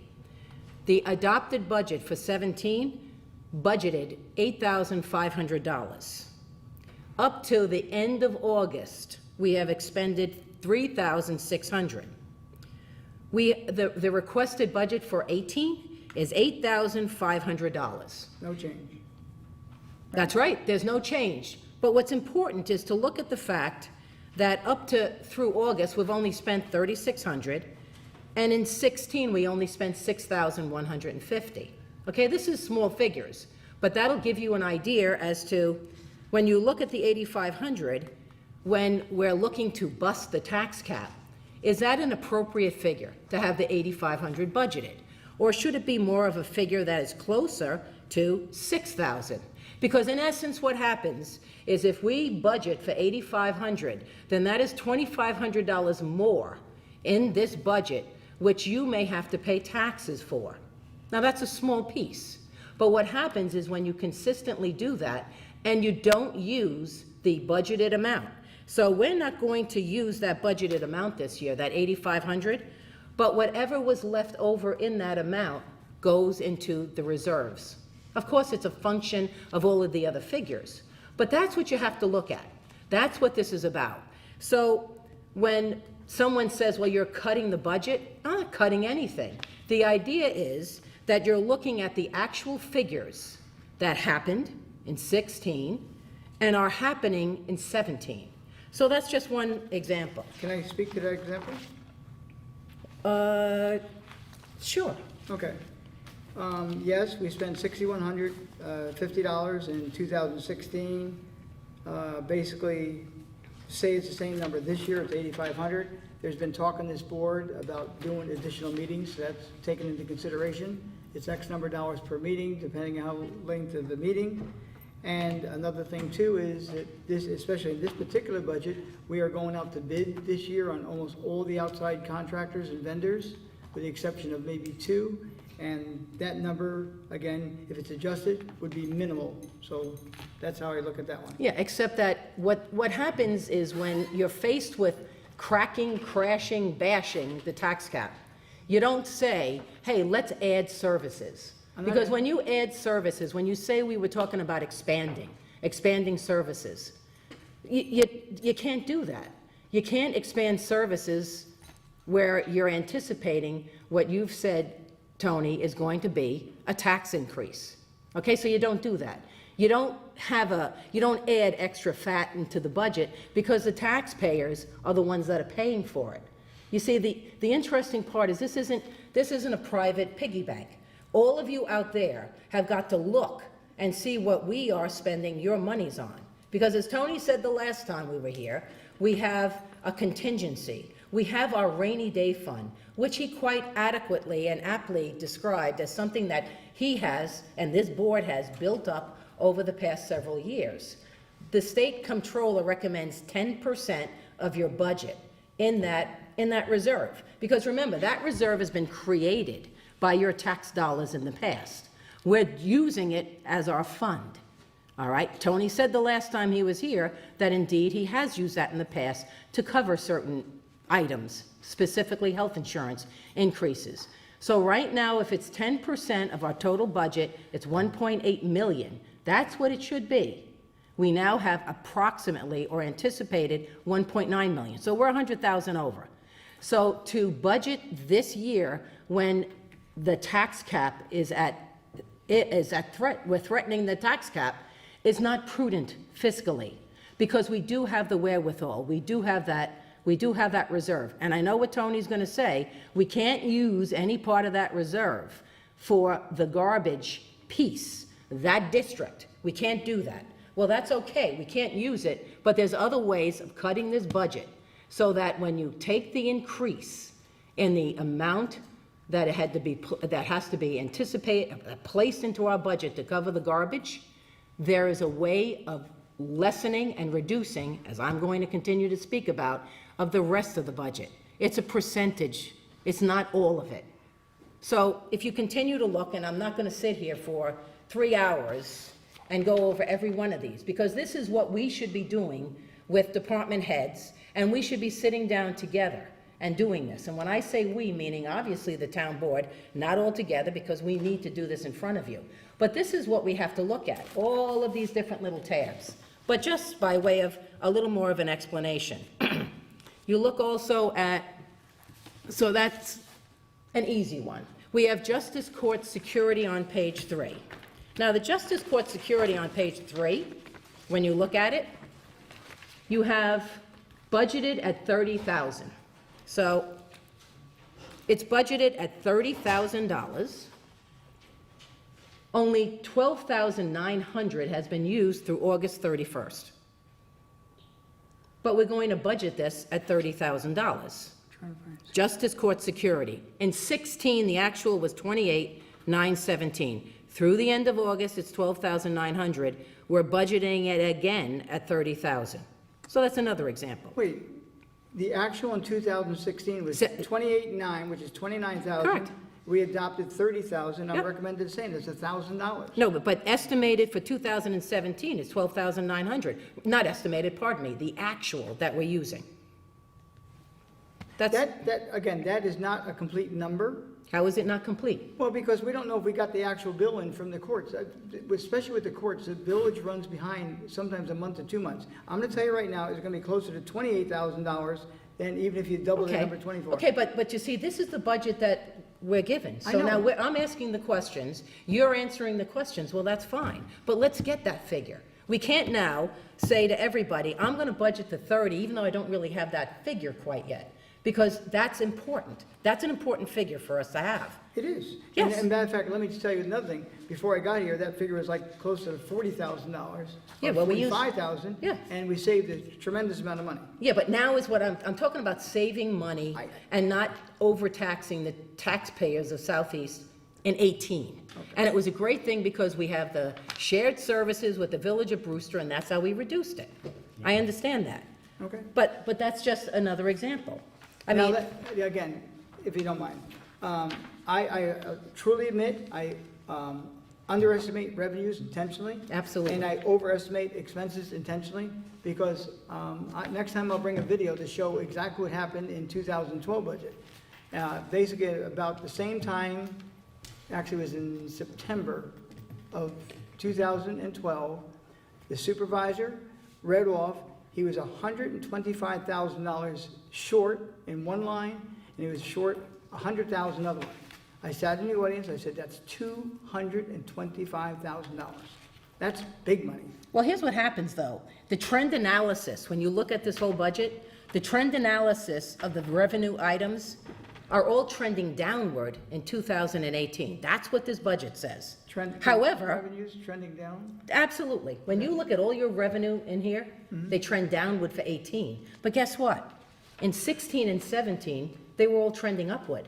So what happens now is you're anticipating, your budget is anticipating revenues going down after 2 successive years, 16 and 17, when you had them trending upward. And now you have them trending downward. You got to look at it and analyze it. Every line of this. When you look at every line of this, it almost appears as if most of, well, I'm not going to say the majority, but even if 50% of it was copied from previous budgets, that's what it is. There's got to be a better analysis. In the past, we've been lucky. We've been lucky because we're able to do this and build up that $1.9 million. We did it. Okay, fine. But now is the time when you're faced and confronted with the fact that you have got to tighten your belt, is where you can't start downward trending your revenues instead of, and forgetting that you had 16 and 17 revenues trending upward. I don't know why we're trending down, and I get it. You're minimizing your revenues, and you're saying, oh, I'm gonna over-expense and I'm gonna under-revenue, but when you do that, and you have a tax issue, and you have to charge your taxpayers more money, I think you gotta be a little more prudent than that. You can't just say, well, let's prepare more for that rainy day. No, now's the rainy day. Now's when this happens, and now is when the taxpayers look to us to say, no, we're not increasing the taxes. That's now. Continue to look at this. You have, little pieces of stuff like supervised postage. I mean, things like that. And then what happens is you end up with the inimitable zeros. So what happens is, for instance, you have on page 4, you have conferences, supervisors' conferences, all right? And it's just saying for an example.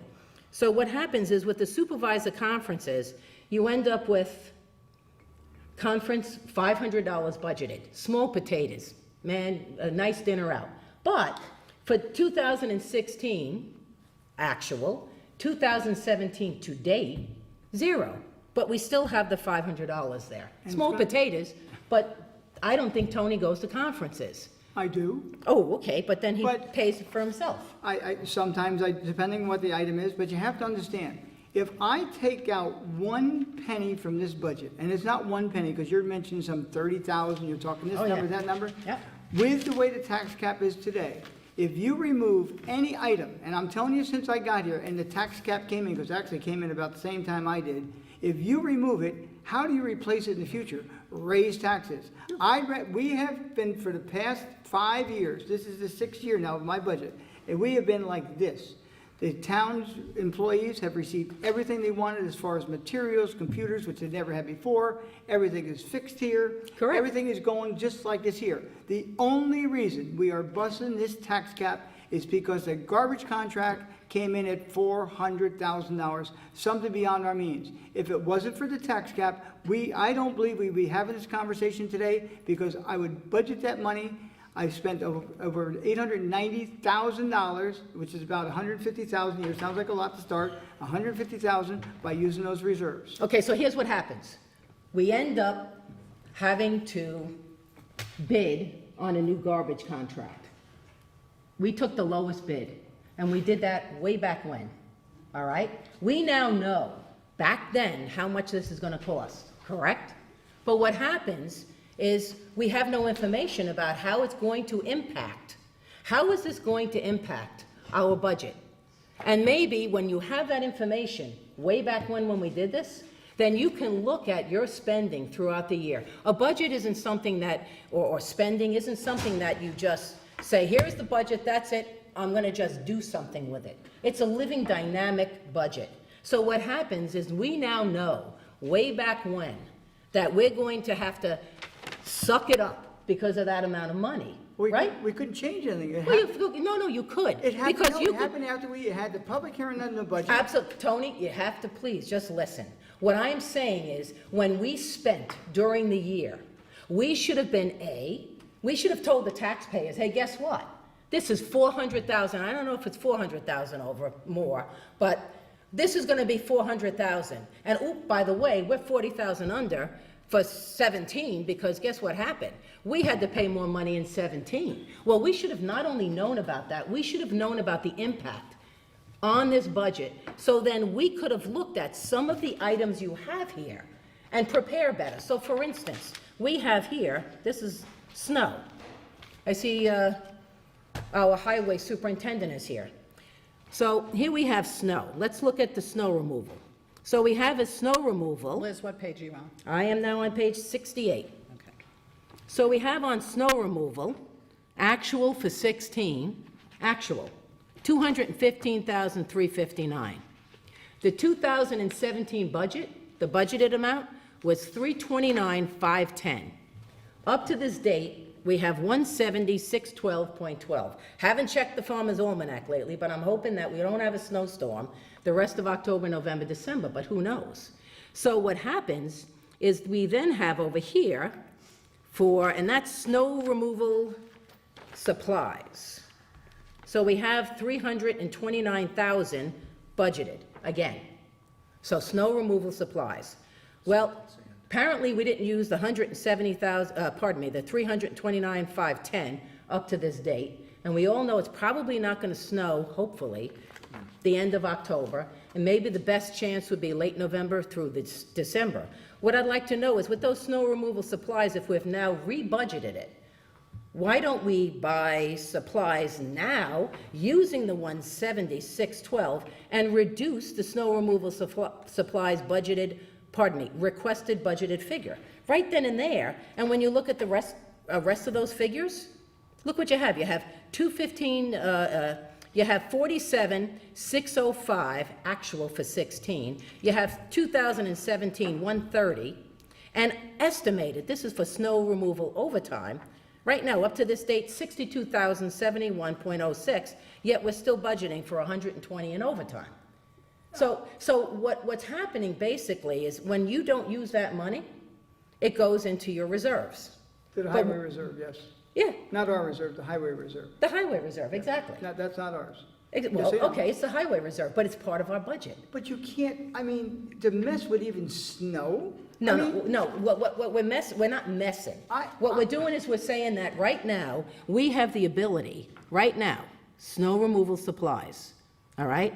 So 17612, and the adopted budget is $329,000. That's right. So why don't we go out and buy some salt now and not worry too much about $329,510.18 and reduce that budgeted amount? Let's use that amount, because that's a contingency that's been built into the budget.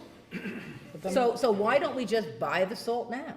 Or why don't we buy the salt? Of course we can say, well, no, Liz, don't do that now, we won't use it, but then we're gonna still budget this amount for next year when we could have already purchased the supplies, reduced the budgeted amount, and had less of an impact on your tax cap. Well, depending on how much salt and everything they have, we have a storage problem. Correct. And when something in a highway line such as that there, you have no idea. My God. One year, I think the first year I came here, we had maybe used 100,000 of the $400,000 budget or something. It was like a really ridiculous figure. We were so lucky, it was unbelievable. And then, of course, 2 years later, you used more than that. Well, yeah, but what I'm saying is in 16, 215, 359. Adopted 17, 329, 510.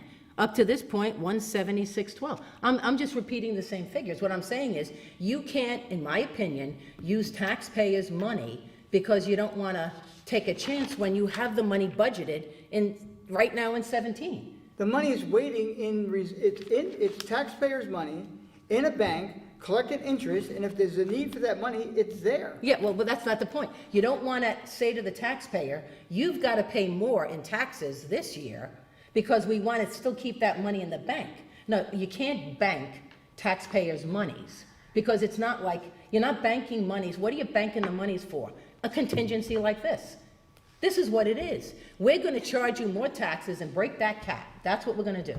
We're going to break that cap so we can have more money in the bank that gains interest. You have to understand, the breaking of the cap has nothing to do with any other budget line except a special district. That's incorrect. It is not incorrect. It is incorrect, because then if that were the correct way to go, then what you should have been saying right from the get-go, we should have taken that increased amount for the garbage and said to everyone back then, hey, guess what, guys? We got to break the cap this year because of it. Well, no. you would have. If I had known at the time, we would have done that. But we knew what the amount was. Why wasn't that amount then? Because we didn't. No, you knew that amount when we all knew the amount. We all knew the amount. I'm saying you, the generic you, the town board. Okay, so that happened at the end of October. Correct. We already had our public hearing, and we passed the budget the first week in November. You didn't have time to have another public hearing and do it. Tony, the bottom line is, it doesn't mean you have to crash the cap simply because of that. You do. What you do not. There is an increase in that one district that can be made up from all of the other lines in the budget. That's exactly what I'm saying. Ron the Hunt fact said that he spoke to you and told you that. Ron Hunt can tell me anything in the world, he's incorrect. Wow. Because you can't tell me that just simply because the garbage district goes up, 21, 22%, whatever the percent is, that means, that is not the entire budget. No, The it's entire not. budget has not gone up by 21%. It's a special district. Correct. And you can make up for that special district, that increase in the special district, by decreasing the rest of our expenses and increasing the rest of the revenues. You have underestimated revenues as the budget officer I and agree. increased expenses. And you don't have to do that. You're doing it. You have continued a contingency. There is still a contingency in here. There is a contingency in here where Tony has budgeted a contingency amount, which increases the taxes again. If you take away that contingency, because we just can't do it this year. We can't have a contingency this year. There's contingencies in each and every one of these lines. You can't add another contingency. And the contingency But is then, there. Liz, wouldn't we break it next year? And Yes. and No, also, no, absolutely not. well, no, When- and what I don't We don't understand, know what the cap on the would be, Matt. special districts, I don't understand how that, not everyone in this town Tell is me, in the Linda, garbage district. are we going to, are we then All going to residents. every year? Are you saying every year we've got to break the tax cap? No. No, not Okay, at then all. how is it that you're not? If we fill the gap this year with $400,000 for special districts only, the money goes into one district, special district, okay, $400,000. The gap is, the hole is filled forever.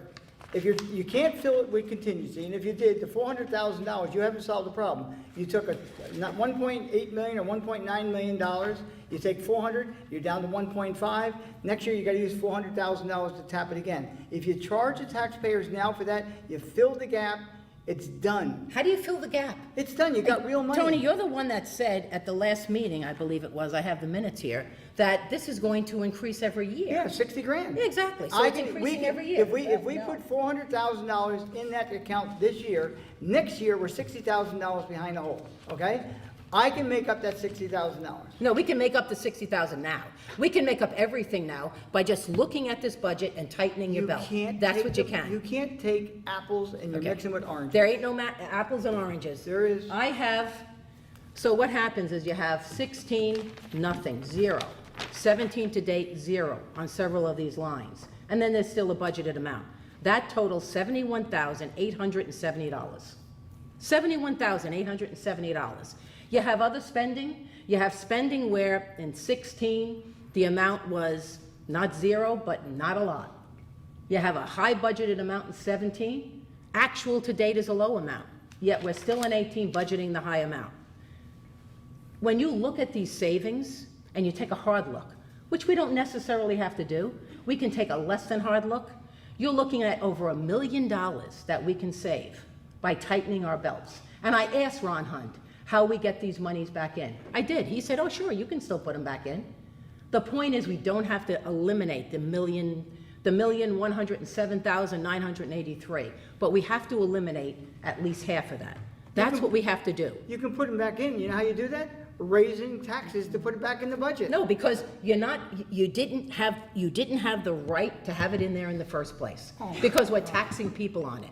I will show, absolutely. You can look at every one of the lines. And you know something? It's something that everyone has to be concerned about, because you don't want to continue to pay taxes and break this cap. We don't have to break this cap. You know, let's go back to 2012, the day I walked into this, and I told you I was a captain of the Titanic. Now I know why people are laughing at me, at least in this area here, okay? They were laughing at me. Oh, you're ridiculous. We're not. We had $96,000 in the bank. We had just raised taxes the past 2 years, 27.5%. Now, in my term, we built up the surplus to $1.9 million, okay, which is in good graces with the controller's office by maybe $100,000. $100,000 over. Whoop-de-doo, okay? We need this. You have no idea where this is going to go.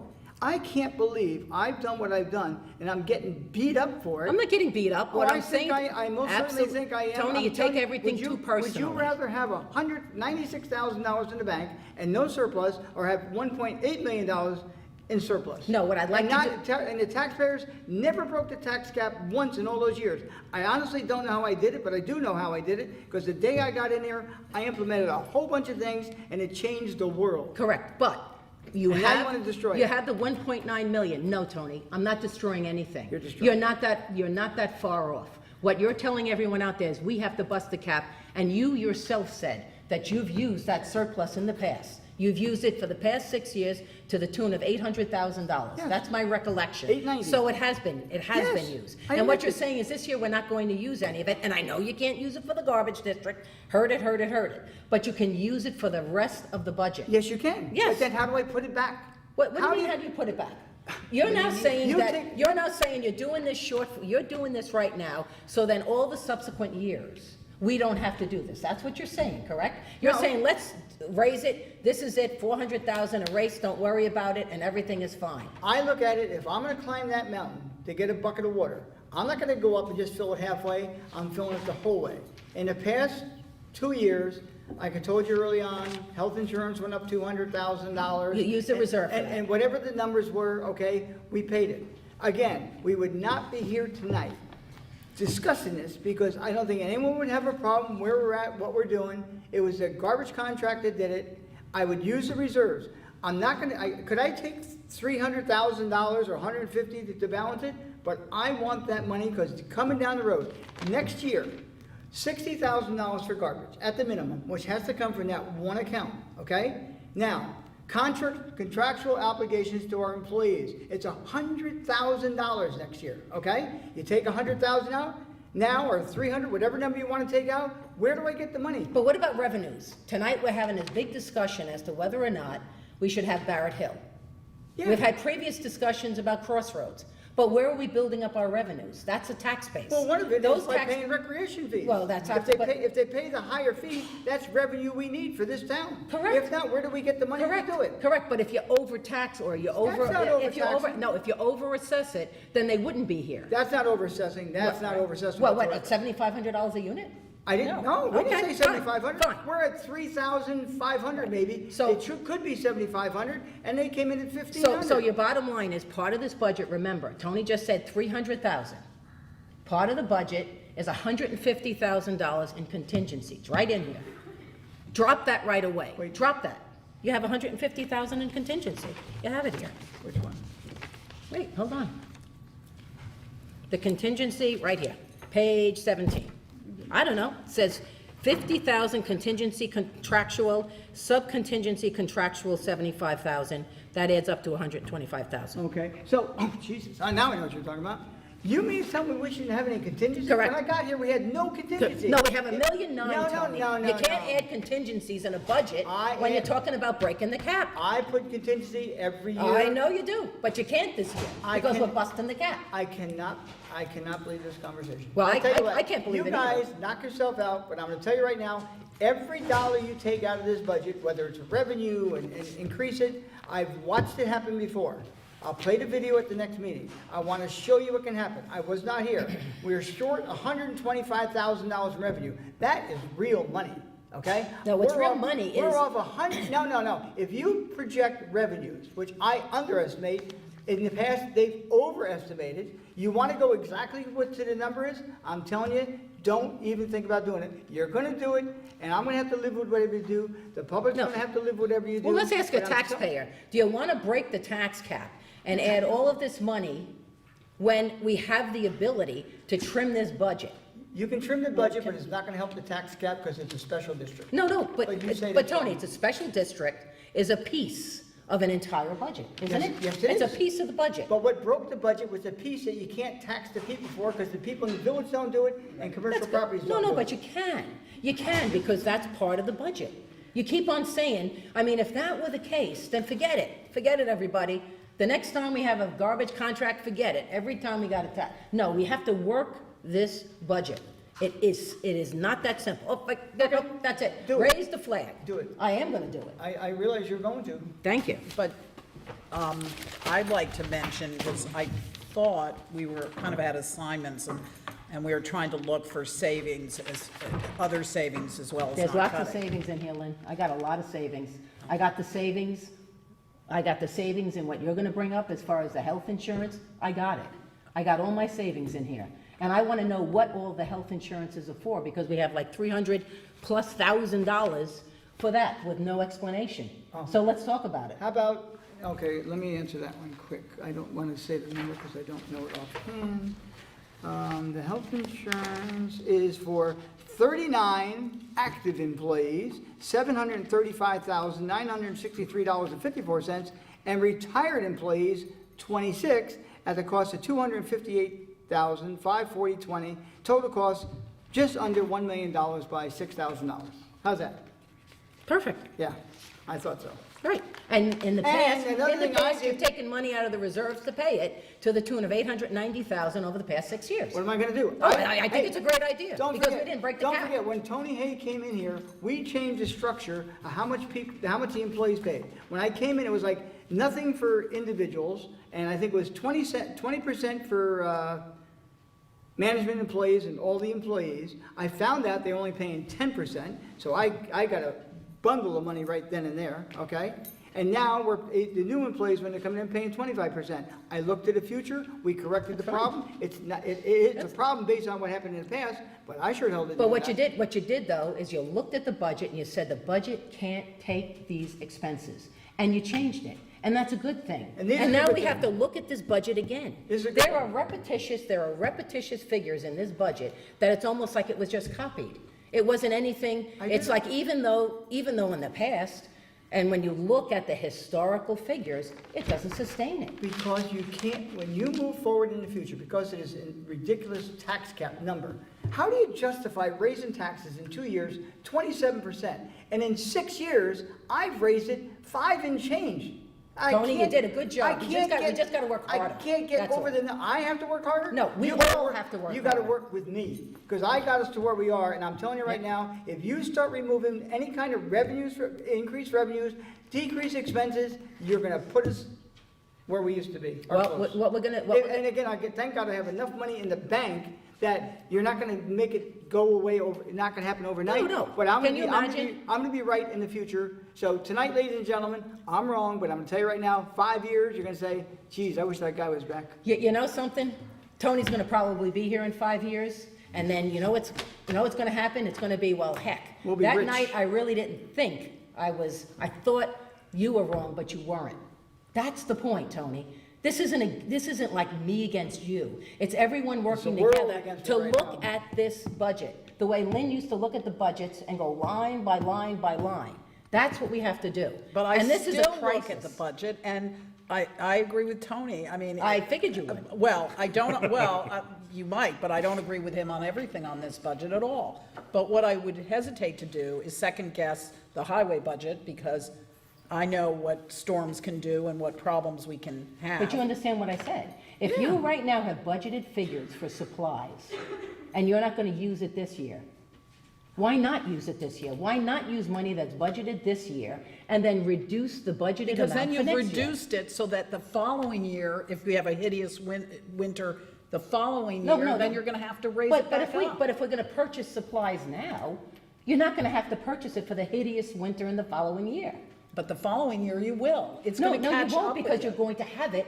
You're gonna purchase with the budgeted figures you have for this year. You purchase for this year. That's not going to disappear at the end of the year. That is still going to be there. The only thing that Tony said that could make a difference is where can you store it? If you're saying, well, Liz, we can't buy that salt because we have no storage for the salt, why not use the figures that you have this year, buy that salt, fix that road, do that now instead of not using it and then rebudgeting it for the next year when God knows what could happen. And this has been happening, and that's why we end up with the 1.9 million. So buy it this year. So if you have all the salt that you're afraid of that you gotta buy next year, you already have the money right now in the budget. Buy it now, and then reduce next year's budget because you gotta look at the tax cap. That's our responsibility. Okay. What's happening is we're not using the money, yet we're increasing and we're using the same figure, which means then you have an additional sum that taxpayers have to pay because we have the additional sums in the garbage district because of that low bid. Pardon me, the lowest bid was really a high bid, but we didn't know how it impacted us, even though it was after the last budget. Absolutely agreed. But why is it that we weren't aware during the year of the impact that amount would have on us, so that we could have adjusted some of these figures ahead of Because it. we knew what we were voting on, didn't you know what No, you were no, voting? no, Lynn, But we didn't know there was an listen issue. to what I'm saying. What I'm I saying know. is if we had known, we know that figure. We knew that figure, didn't we? Yes. And then at that point, we should sit there and say, we know this figure, and we know that 2017 is going to be impacted because we didn't budget for that additional amount. We budgeted on the old figure, which is proper, because we can't take your taxpayer dollars and say, holy cow, I think we're gonna really get socked with the garbage contract. That being said, we could have looked at, we now have, when did we get that figure? We could have then adjusted whatever we spent in here. For instance, buy the salt this year. But Buy this, fortunately, do this. we had, because of Tony's budgeting in that case, we had the money. Then- If you're talking about cutting everything, that money wouldn't have been there. and Never we would've- saying cutting. What I'm saying is look at this budget, what's in here. And what I'm saying, it's not cutting. It's maybe being more prudent in what we selected to use our monies for. What expenses did we take? Perhaps at that point in time, we would say, sorry, we can't buy the extra salt this year because we have to retain this salt this year because we can't budget that high. We are walking into 4 weeks ago, it used to be 3 weeks ago, we walked into this budget and all of a sudden it was like, boom, this is what's happening. And the impact on the garbage district, fine, once again. But what happens is we can adjust the rest of the budget. We can adjust the rest of the budget and the rest of our spending during the year to help us with the 2018 budget. That's what I'm saying. You can't just say, oh, the garbage went up, that's it, boom. If I could have done that, it would have been done. And another thing is. Well, I mean, at least give us a heads up about it. Look you guys knew about it. I mean, whatever. Okay, look the culture that you're talking about is. Culture? I'm talking culture. What happens with use it or lose it attitude? Like right now, the reward to all of our employees, okay? They're given a budget and they do a damn good job staying within that budget, okay? Agreed. We all do.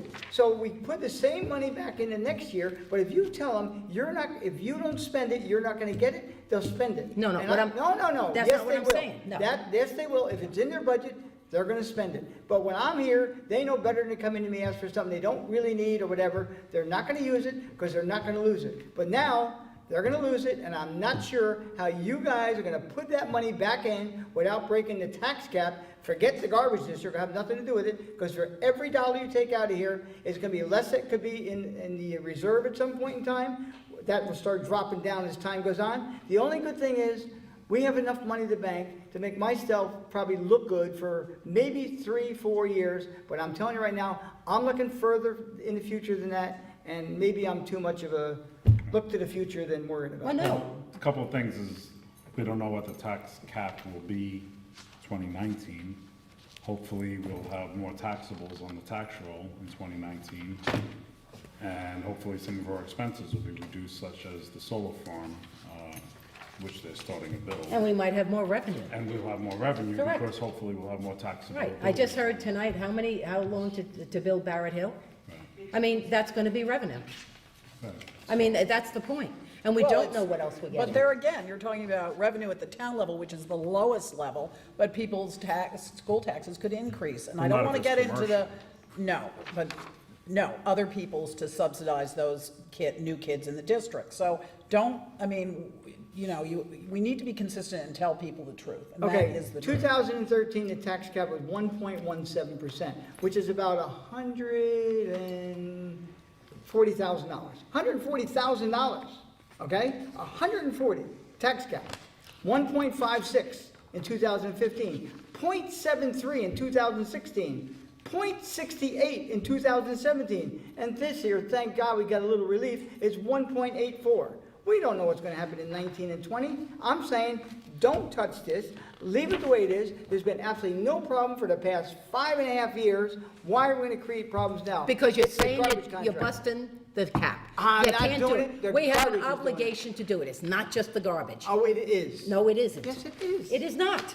It's all of these other, I just said to you, 71,870. You're saying that departments are taking, oh my God, they're gonna lose it, use it or lose it. They haven't used it for the past 2 years.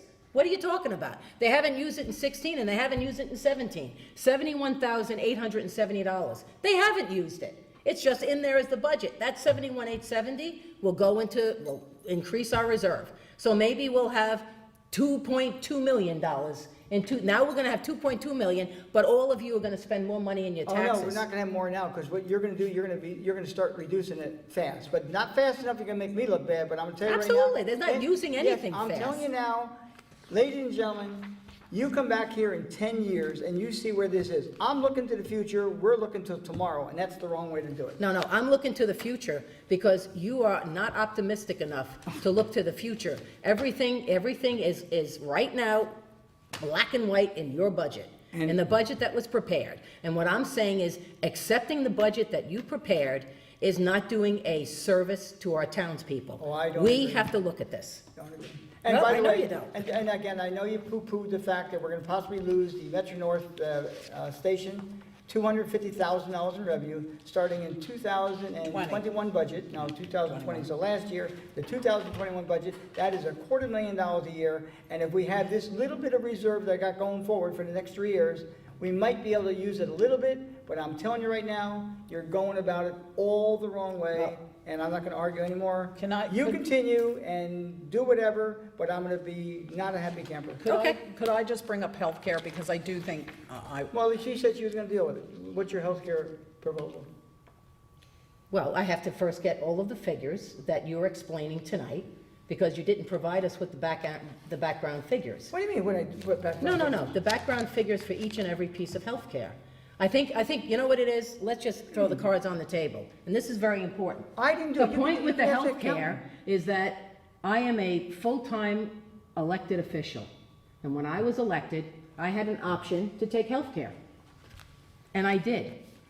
And guess what? Lynn didn't have to do it, Tony didn't have to do it, Bob didn't have to do it. Tony gets healthcare through the county, which I'm sure that they're sitting, looking at their county budget and saying essentially, well, look at all these healthcare costs for these retired county officials, and that's fine. Well, Liz, because you- Tony worked very hard. Tony worked very hard for that. Bob is through the police.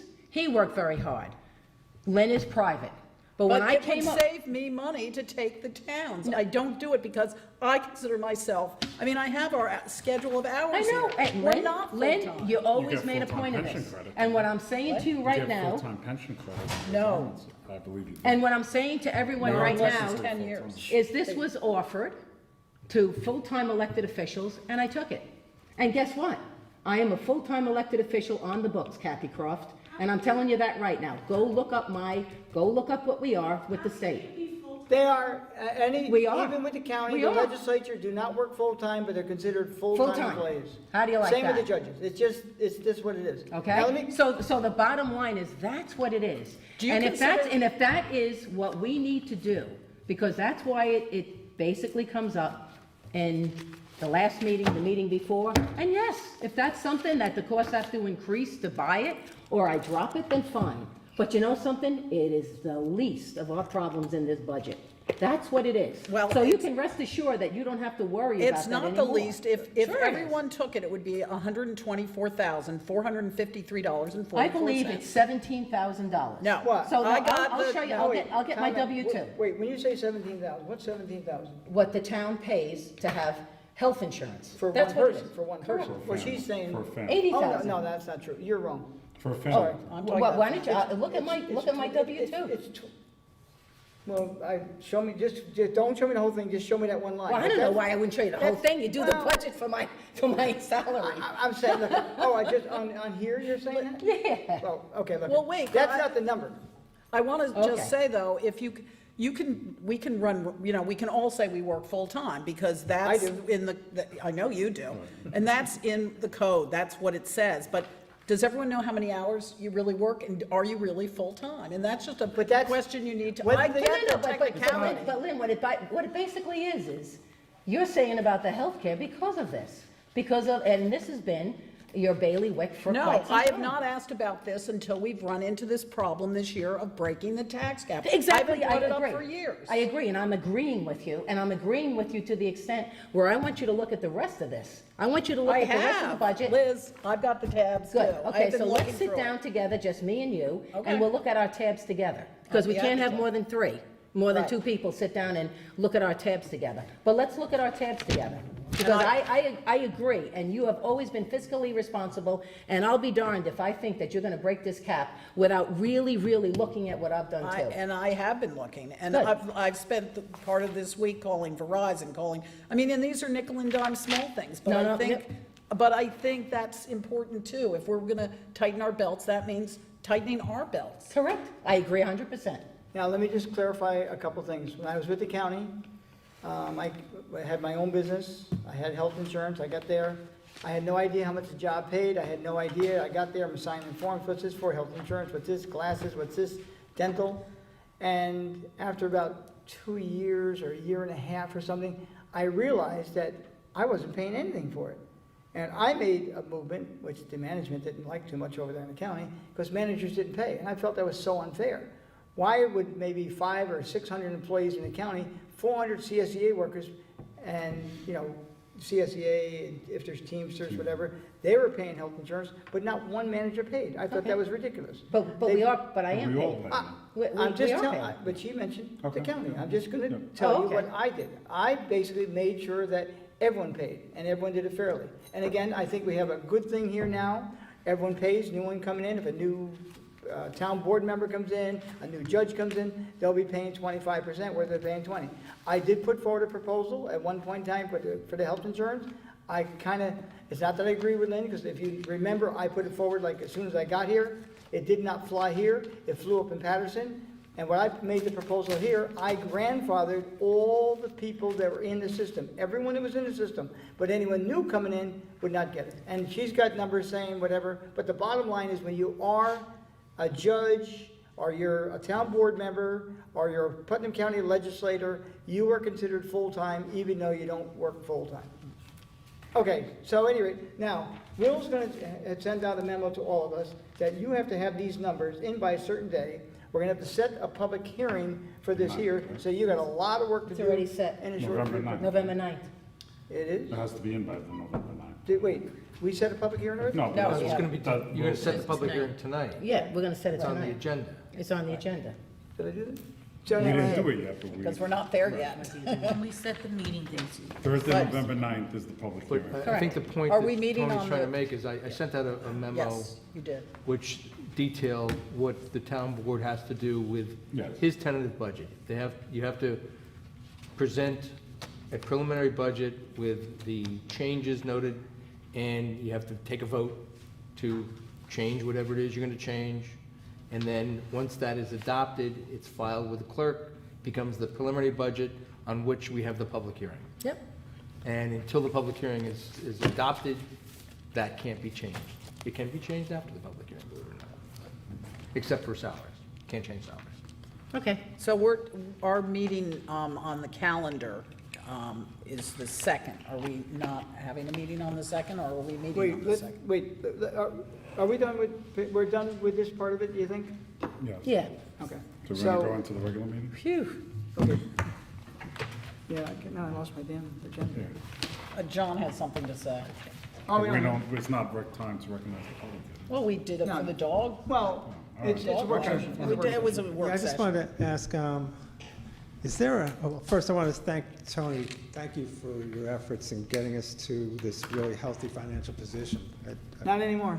Well, no, really, where we are Ye of little tonight. faith. No faith, trust me. I wanted to know, is there a separate highway contingency fund that runs a balance year to year?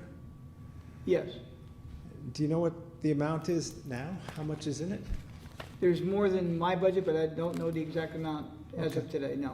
And is the town able to tap this for expenses other than highway? Not other than for the highway. Cool, okay.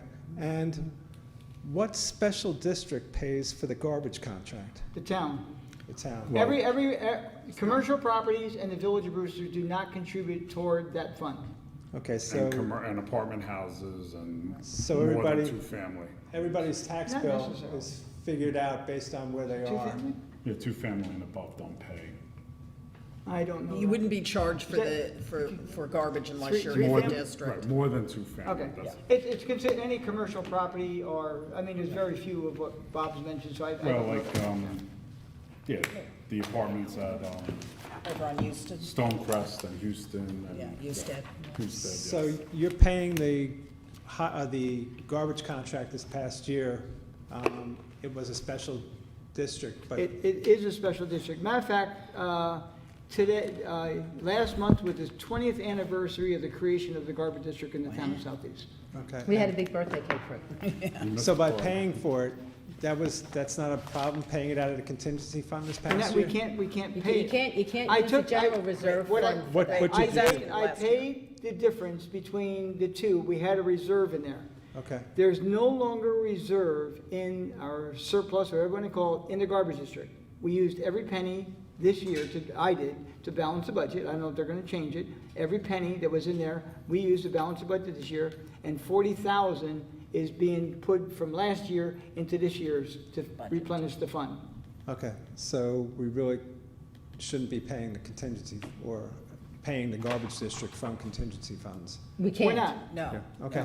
The can't. the 40 will be from the special districts next year, so no one who shouldn't be paying for garbage will be paying for garbage. Thank you. Thank you. Okay. Make a motion to go to the regular meeting. Second. All in favor? Aye. Okay. Correspondence, waive the reading of it. Approval of the voucher list, $724,286.99. So move for discussion. Second. Discussion. No. All in favor? Aye. Now, oh, wait. Okay, that's the wrong one. Okay. Next is setting meeting dates. All meetings will be held at 1360 Route 22, Brewster, New York, at 7 PM unless otherwise noted. Since the beginning of the year, we have listed Thursday, November 2nd, 2017 as a meeting. I have on here Thursday, November 9th, 2017 as the public hearing for the town budget. What is your pleasure? Are we going to have the meeting on the 2nd and do all the business? Or how do you want to do it? I got it, we have We to have a do it lot on the to 9th? do. No, yes, we're going to It definitely do doesn't the have to be 9th. at the ninth, it has to be before the ninth. right? Before the 9th. So when do you want to do this? When do you want to do submit- I to can't be submit the here on the preliminary- They have to second. have it on Time the out. second. To submit the preliminary budget has to be before the public hearing. Right, So you have to have a meeting before the 9th. right, Which is the So the- 2nd. which would be the second. Or it could be any day. But when's the public hearing gonna be? 9th, you're It saying can't be tonight. later than the 9th. It can be Okay. any day. Good, so it'd be the 9th. Yep. Okay, yeah, but you have to have I'm the, not gonna be here then. so you have to present it. I mean, that, at the public hearing, they can present it that night? No. So what day do they have to, when do they have, we have to have a meeting before the public hearing? And you have to have a meeting that you have sufficient number of people to vote on the changes. Yes. So then perhaps, because Bob and I recall Lynn at one point saying she couldn't make the 9th, although she. No, I said I wasn't sure. Right. But the 9th is the public I'm hearing. going to stay here through this budget. I'm going to see it. Okay, so the bottom Well, we're line gonna is, see we it can do through, any, but- we don't have to specifically do A a Thursday. Thursday, do we? Right. So Well- why don't we have it on a different day, because unfortunately, I can't be here on the 2nd. So, the bottom line is, if you want to continue to hear me bellow. We don't. Then it's going to have to be on a Let's do different it on the day. second then. No, yeah, well, no, I am concerned with a budget that at least we find controversial, maybe no one else does, but Believe me. I'm uncomfortable, and I'm sorry you're not gonna be here, but I am uncomfortable switching the day. Well, why don't we, but I mean, if we, the if we Thursday. switch it to the I mean, first. the reality is, That's a Wednesday. also after Yeah. election day, we'll know what the story is of the library bond. By the way, I was in error. I had asked Will and I talked to Ron as well.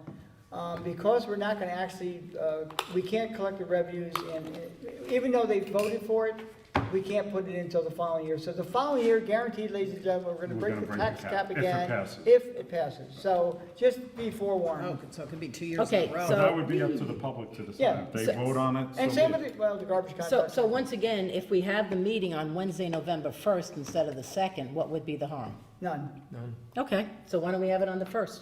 Okay, now, I'm not gonna identify the location, I'll find out if this facility is available, we'll get a hold of the video photographer, who's gonna get less money next year because it's getting lower, no, okay. Wednesday, November 1st. So we'll check with the courts. That shouldn't be a problem, because they Wednesday, don't though. generally have courts on Wednesdays. No, and but I gotta check with Victoria. There's the Does that- ARB is always later in the month. Okay, so right now, it looks like it's gonna be Wednesday, November 1st. We'll make it the same time, or can you wanna make it 6 o'clock or earlier? Because I know how long it's gonna take to do it. What do you Anytime want? after 4 would be fine with me. Well, 6 o'clock to, either Unless we 6. want some department heads. here. 6 Do or we want 7. any of them to come, or, I don't know. But you know what the department heads are gonna tell you? He made my budget. Can you give anything back? There's nothing, if you think there's things to give back, look at it and say who you want to hear. Ron will be here, and he's gonna tell you something different than I've heard tonight. Well, that's good, because he's already told me, and once again, I disagree with him. You disagree with the accountant? Oh, sure I do. Wow, okay. I just, Will, I'm gonna ask you as the attorney to make sure whatever we do here at the end is legal. Please. I'm trying, Tom. I don't wanna be going to jail, because I can see me, I know you guys like me Holy there, cow, but we went from Well, I don't know if 1.9 there's million Anybody to who wants to go to jail. What, Just as long 1.9 as million to no go to budget jail. item puts any money in your pocket, That's you're right. not going to jail. Okay, don't so worry Wednesday, about it. November 1st is the first one. The public hearing is gonna be set for November 9th on the town budget. And Well, what- if Bob can't be here, can Not the we, 9th, but well, can you be there the 8th? what's the? What's a Wednesday? Yeah, Wednesday, the 8th, I can be here, yes. I'm not voting, just so you all know, I'm voting against this, just so, I'm not gonna argue it, it's fine. but okay, so I'm we're for it saying, always now on we're saying Thursday. Wednesday, November 8th is the public hearing? I mean, I know some communities even have meetings on Saturday mornings or whatever, I mean, to give. other I know, people a chance to I get- I spoke to some Why we're senior locked citizens. into a Thursday at night when it gets dark early and seniors can't Right. drive. Okay, look, right now let's do what we're doing. Yes, Are we that's now fine. saying the public hearing, we're gonna schedule for Wednesday, November 8th? Yeah, I think we all should be here. It's, Yeah, Wednesday, yeah, I don't know about Edwin, but he. I'm okay, sure and he- we're gonna keep them at 7 I know he's PM. away on business tonight. I'll check on those 2 dates. We'll let you know tomorrow. If they're good, it's a go. It If shouldn't be the ARB either, that's. Well, I much don't know, better. let's find out. Yep, okay? that's fine. But we And could then, even I'm have voting it- against it, do we doesn't all matter. agree on Thursday, November 17th? I do. Yes. Okay, good, okay. Fine, so moved. Second, All in favor? aye. No, Okay, passes 3-1. Budget transfers, waive the reading. Is there a second? Second. All in favor? Aye. You have to. Oh. Let's read them. You don't have to read it, you just Okay, approve them. I'm still back on the public hearing. Okay, Second. who seconded? I did. Okay, all in favor? Aye. What time is it? what did we just vote on? I am so 9:55. Wow, That's my It's too late bedtime. for that's a new record, wow. Where are It's the we? worst meeting I've Feel ever like the old been. days. Oh, God. Used to sit here No, till I don't have any 11 big, No one has a I gavel. don't We're have any doing big fine. checks, No, although I raise a want. What? No one has a No gavel? gavel, no gavel. Thank God. Okay. And you can just Number dial five- down the hysteria. Number 5 is a down. resolution declare lead agency, chapter 72, farmer's market. Now therefore be resolved that well, wait.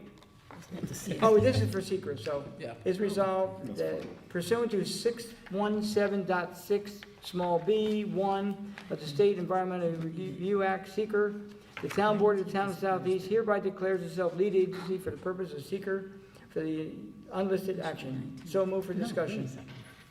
16th. I'll Discussion. second it. No. All in No favor? discussion.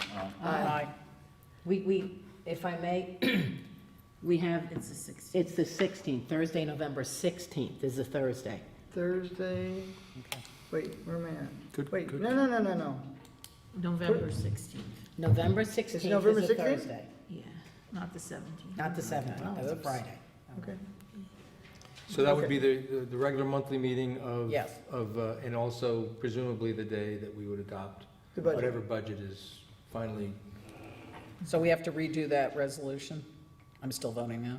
Huh? Never mind, but we have to change the date from, because we voted on November 17th, correct? Well, I make a motion to amend, actually, this whole thing is really subject to change, so. Well, it's a Scrivener's error. So, Yeah. I make a motion to amend the last one at least to November 16th, 2017. Who I'll seconded? Who seconded? Second, Okay. She'll make sure whoever seconded it the first time agreed to it. All in favor? Aye. Supervisor report, we've already done it. That took the longest part of the evening tonight. And, With the lead agency, we need a second for the farmer's I'll market. second Okay. oh, I thought we had one. Yeah, it. did. Okay. Yeah, And we Bob need to did vote second on it. And we did. And All we in did? favor? Okay. Aye. Aye. Public comment. Wow, where'd everybody go? Boy, that is real dedication. Kathy Croft, and I have a request. You have been posting backup papers with the agenda for the meetings, but when you have, like tonight, you had the farmer's market proposed code change, but It's you didn't. online. But you didn't have it attached, the papers weren't attached to the backup with the agenda, and I was just wondering if you could do that. And also, Well, it is online. where, All these things. where? On our website. Under farmer's market or, Where? Because I went looking You for went it, and I in thought and I've got to go to that agenda where you actually first spoke about it, and it would have been there. no. Do you understand what I'm saying? I The know cha- what the you- proposed okay. changes. I'll do I it. agree. If it wasn't on, it should be on. Yeah. So, and then the other request is if there could be backup pages for, posted with agendas for planning board, ZBA, and ARB, any of the What do you want from them? backup. papers. In other words, when they That's not have, done. We don't have backup for them? No. Oh, we should, I didn't realize that. yeah, So no. you're saying you want every planning board application posted on? Well, whatever's on that, whatever is on that agenda, and just, With all the well, pages? Good. They got big maps I don't and think we stuff have like the that. That'd be bandwidth. all Well- That could be tough, Pardon me? that's I true. don't think we have the at, bandwidth. to be at able least to do have that. something attached to it, because right now, there's nothing But that's really attached. Victoria's That would be very difficult because the volumes of paper for that kind of stuff, they've got big maps. Okay. Well, okay, so let's go back We'll to, give you our stuff, but I don't. I mean, and you can go to the planning let's board let's go office. back to Morrow Equipment. And Morrow Equipment We went to the weren't ZBA because it was out of order. It went to ZBA when it was a planning board. And when there was the ZBA public hearing, I asked for the information that they were showing us, and it was a public hearing, to be posted on the town's website. And I can't find anything on the town's website for that ZBA public hearing. Well, what do you want to see? What do you want? Well, what they were showing. I don't think we've ever Done done any anything of for that the for ZBA. ZBA. You do it for the In my planning board. experience, We've done for certain projects for the Right. planning board, but not all of them. Right. Barrett Hill, you did it for Crossroads, it was Yep. done. So even if it's a But the planning link, board does a lot of projects that it would probably be, we're talking about busting the budget, that would be difficult to. well, there's plenty of money in the budget to bust it, so that's okay. Well, that could be for 19. But I would think most things that the public's very interested in.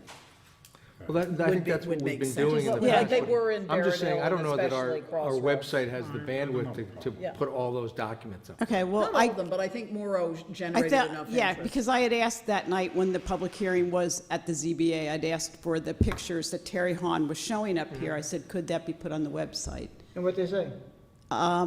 Victoria had never done it for ZBA, but usually it's the applicant has a link to their site. It's not something Yeah, that. but That's for big that's not projects. something that that's more difficult, I really think. Well, I think that's what Certain- we did. certain That's what projects we have- did, that's what we did for Crossroads. Crossroads. Certain projects have, projects they have been have. asked and requested to do it, but some of these things, most of them are not gonna have that. If it was a big project, Morrow at this point in time is not big. I mean, it's a big structure, but, is it Well, no, but structured? it's generated, it's Well- had a lot of interest in town with people attending both planning board and ZBA, so I think it does merit, I mean, I would like to see the planning board and zoning board meetings recorded like. the Wait, town you board just meetings. cut the budget. But I- Don't even go there. I was just gonna say, but right. SoundCloud, Right. But the problem is, now money it would be 3 times as much as the video. So I'll just go back to my original request. When you have something on your agenda, if you could just put the backup papers, because I'm tonight I'm responsible for that, I'll do that. okay, great, thank you. I thought you did that, though. Yeah, I do- you know what, I usually mean, is, but sometimes, Whatever. I mean, it's already on there somewhere, so whatever. Okay. The county does it. Veterans Cold War exemption, so, okay, no, we'll do it. I'll do it. That's it. Hopefully, no one has anything to say. I went to an opioid summit today, but I won't. Are you off drugs I could, now? no, I could use one. As a user. No, it was very interesting and helpful, so, but we don't need to get into it tonight, I don't think. Yeah, good thing. Call me if anyone's interested. Good. No, Okay, I'll entertain a motion. I'll second it.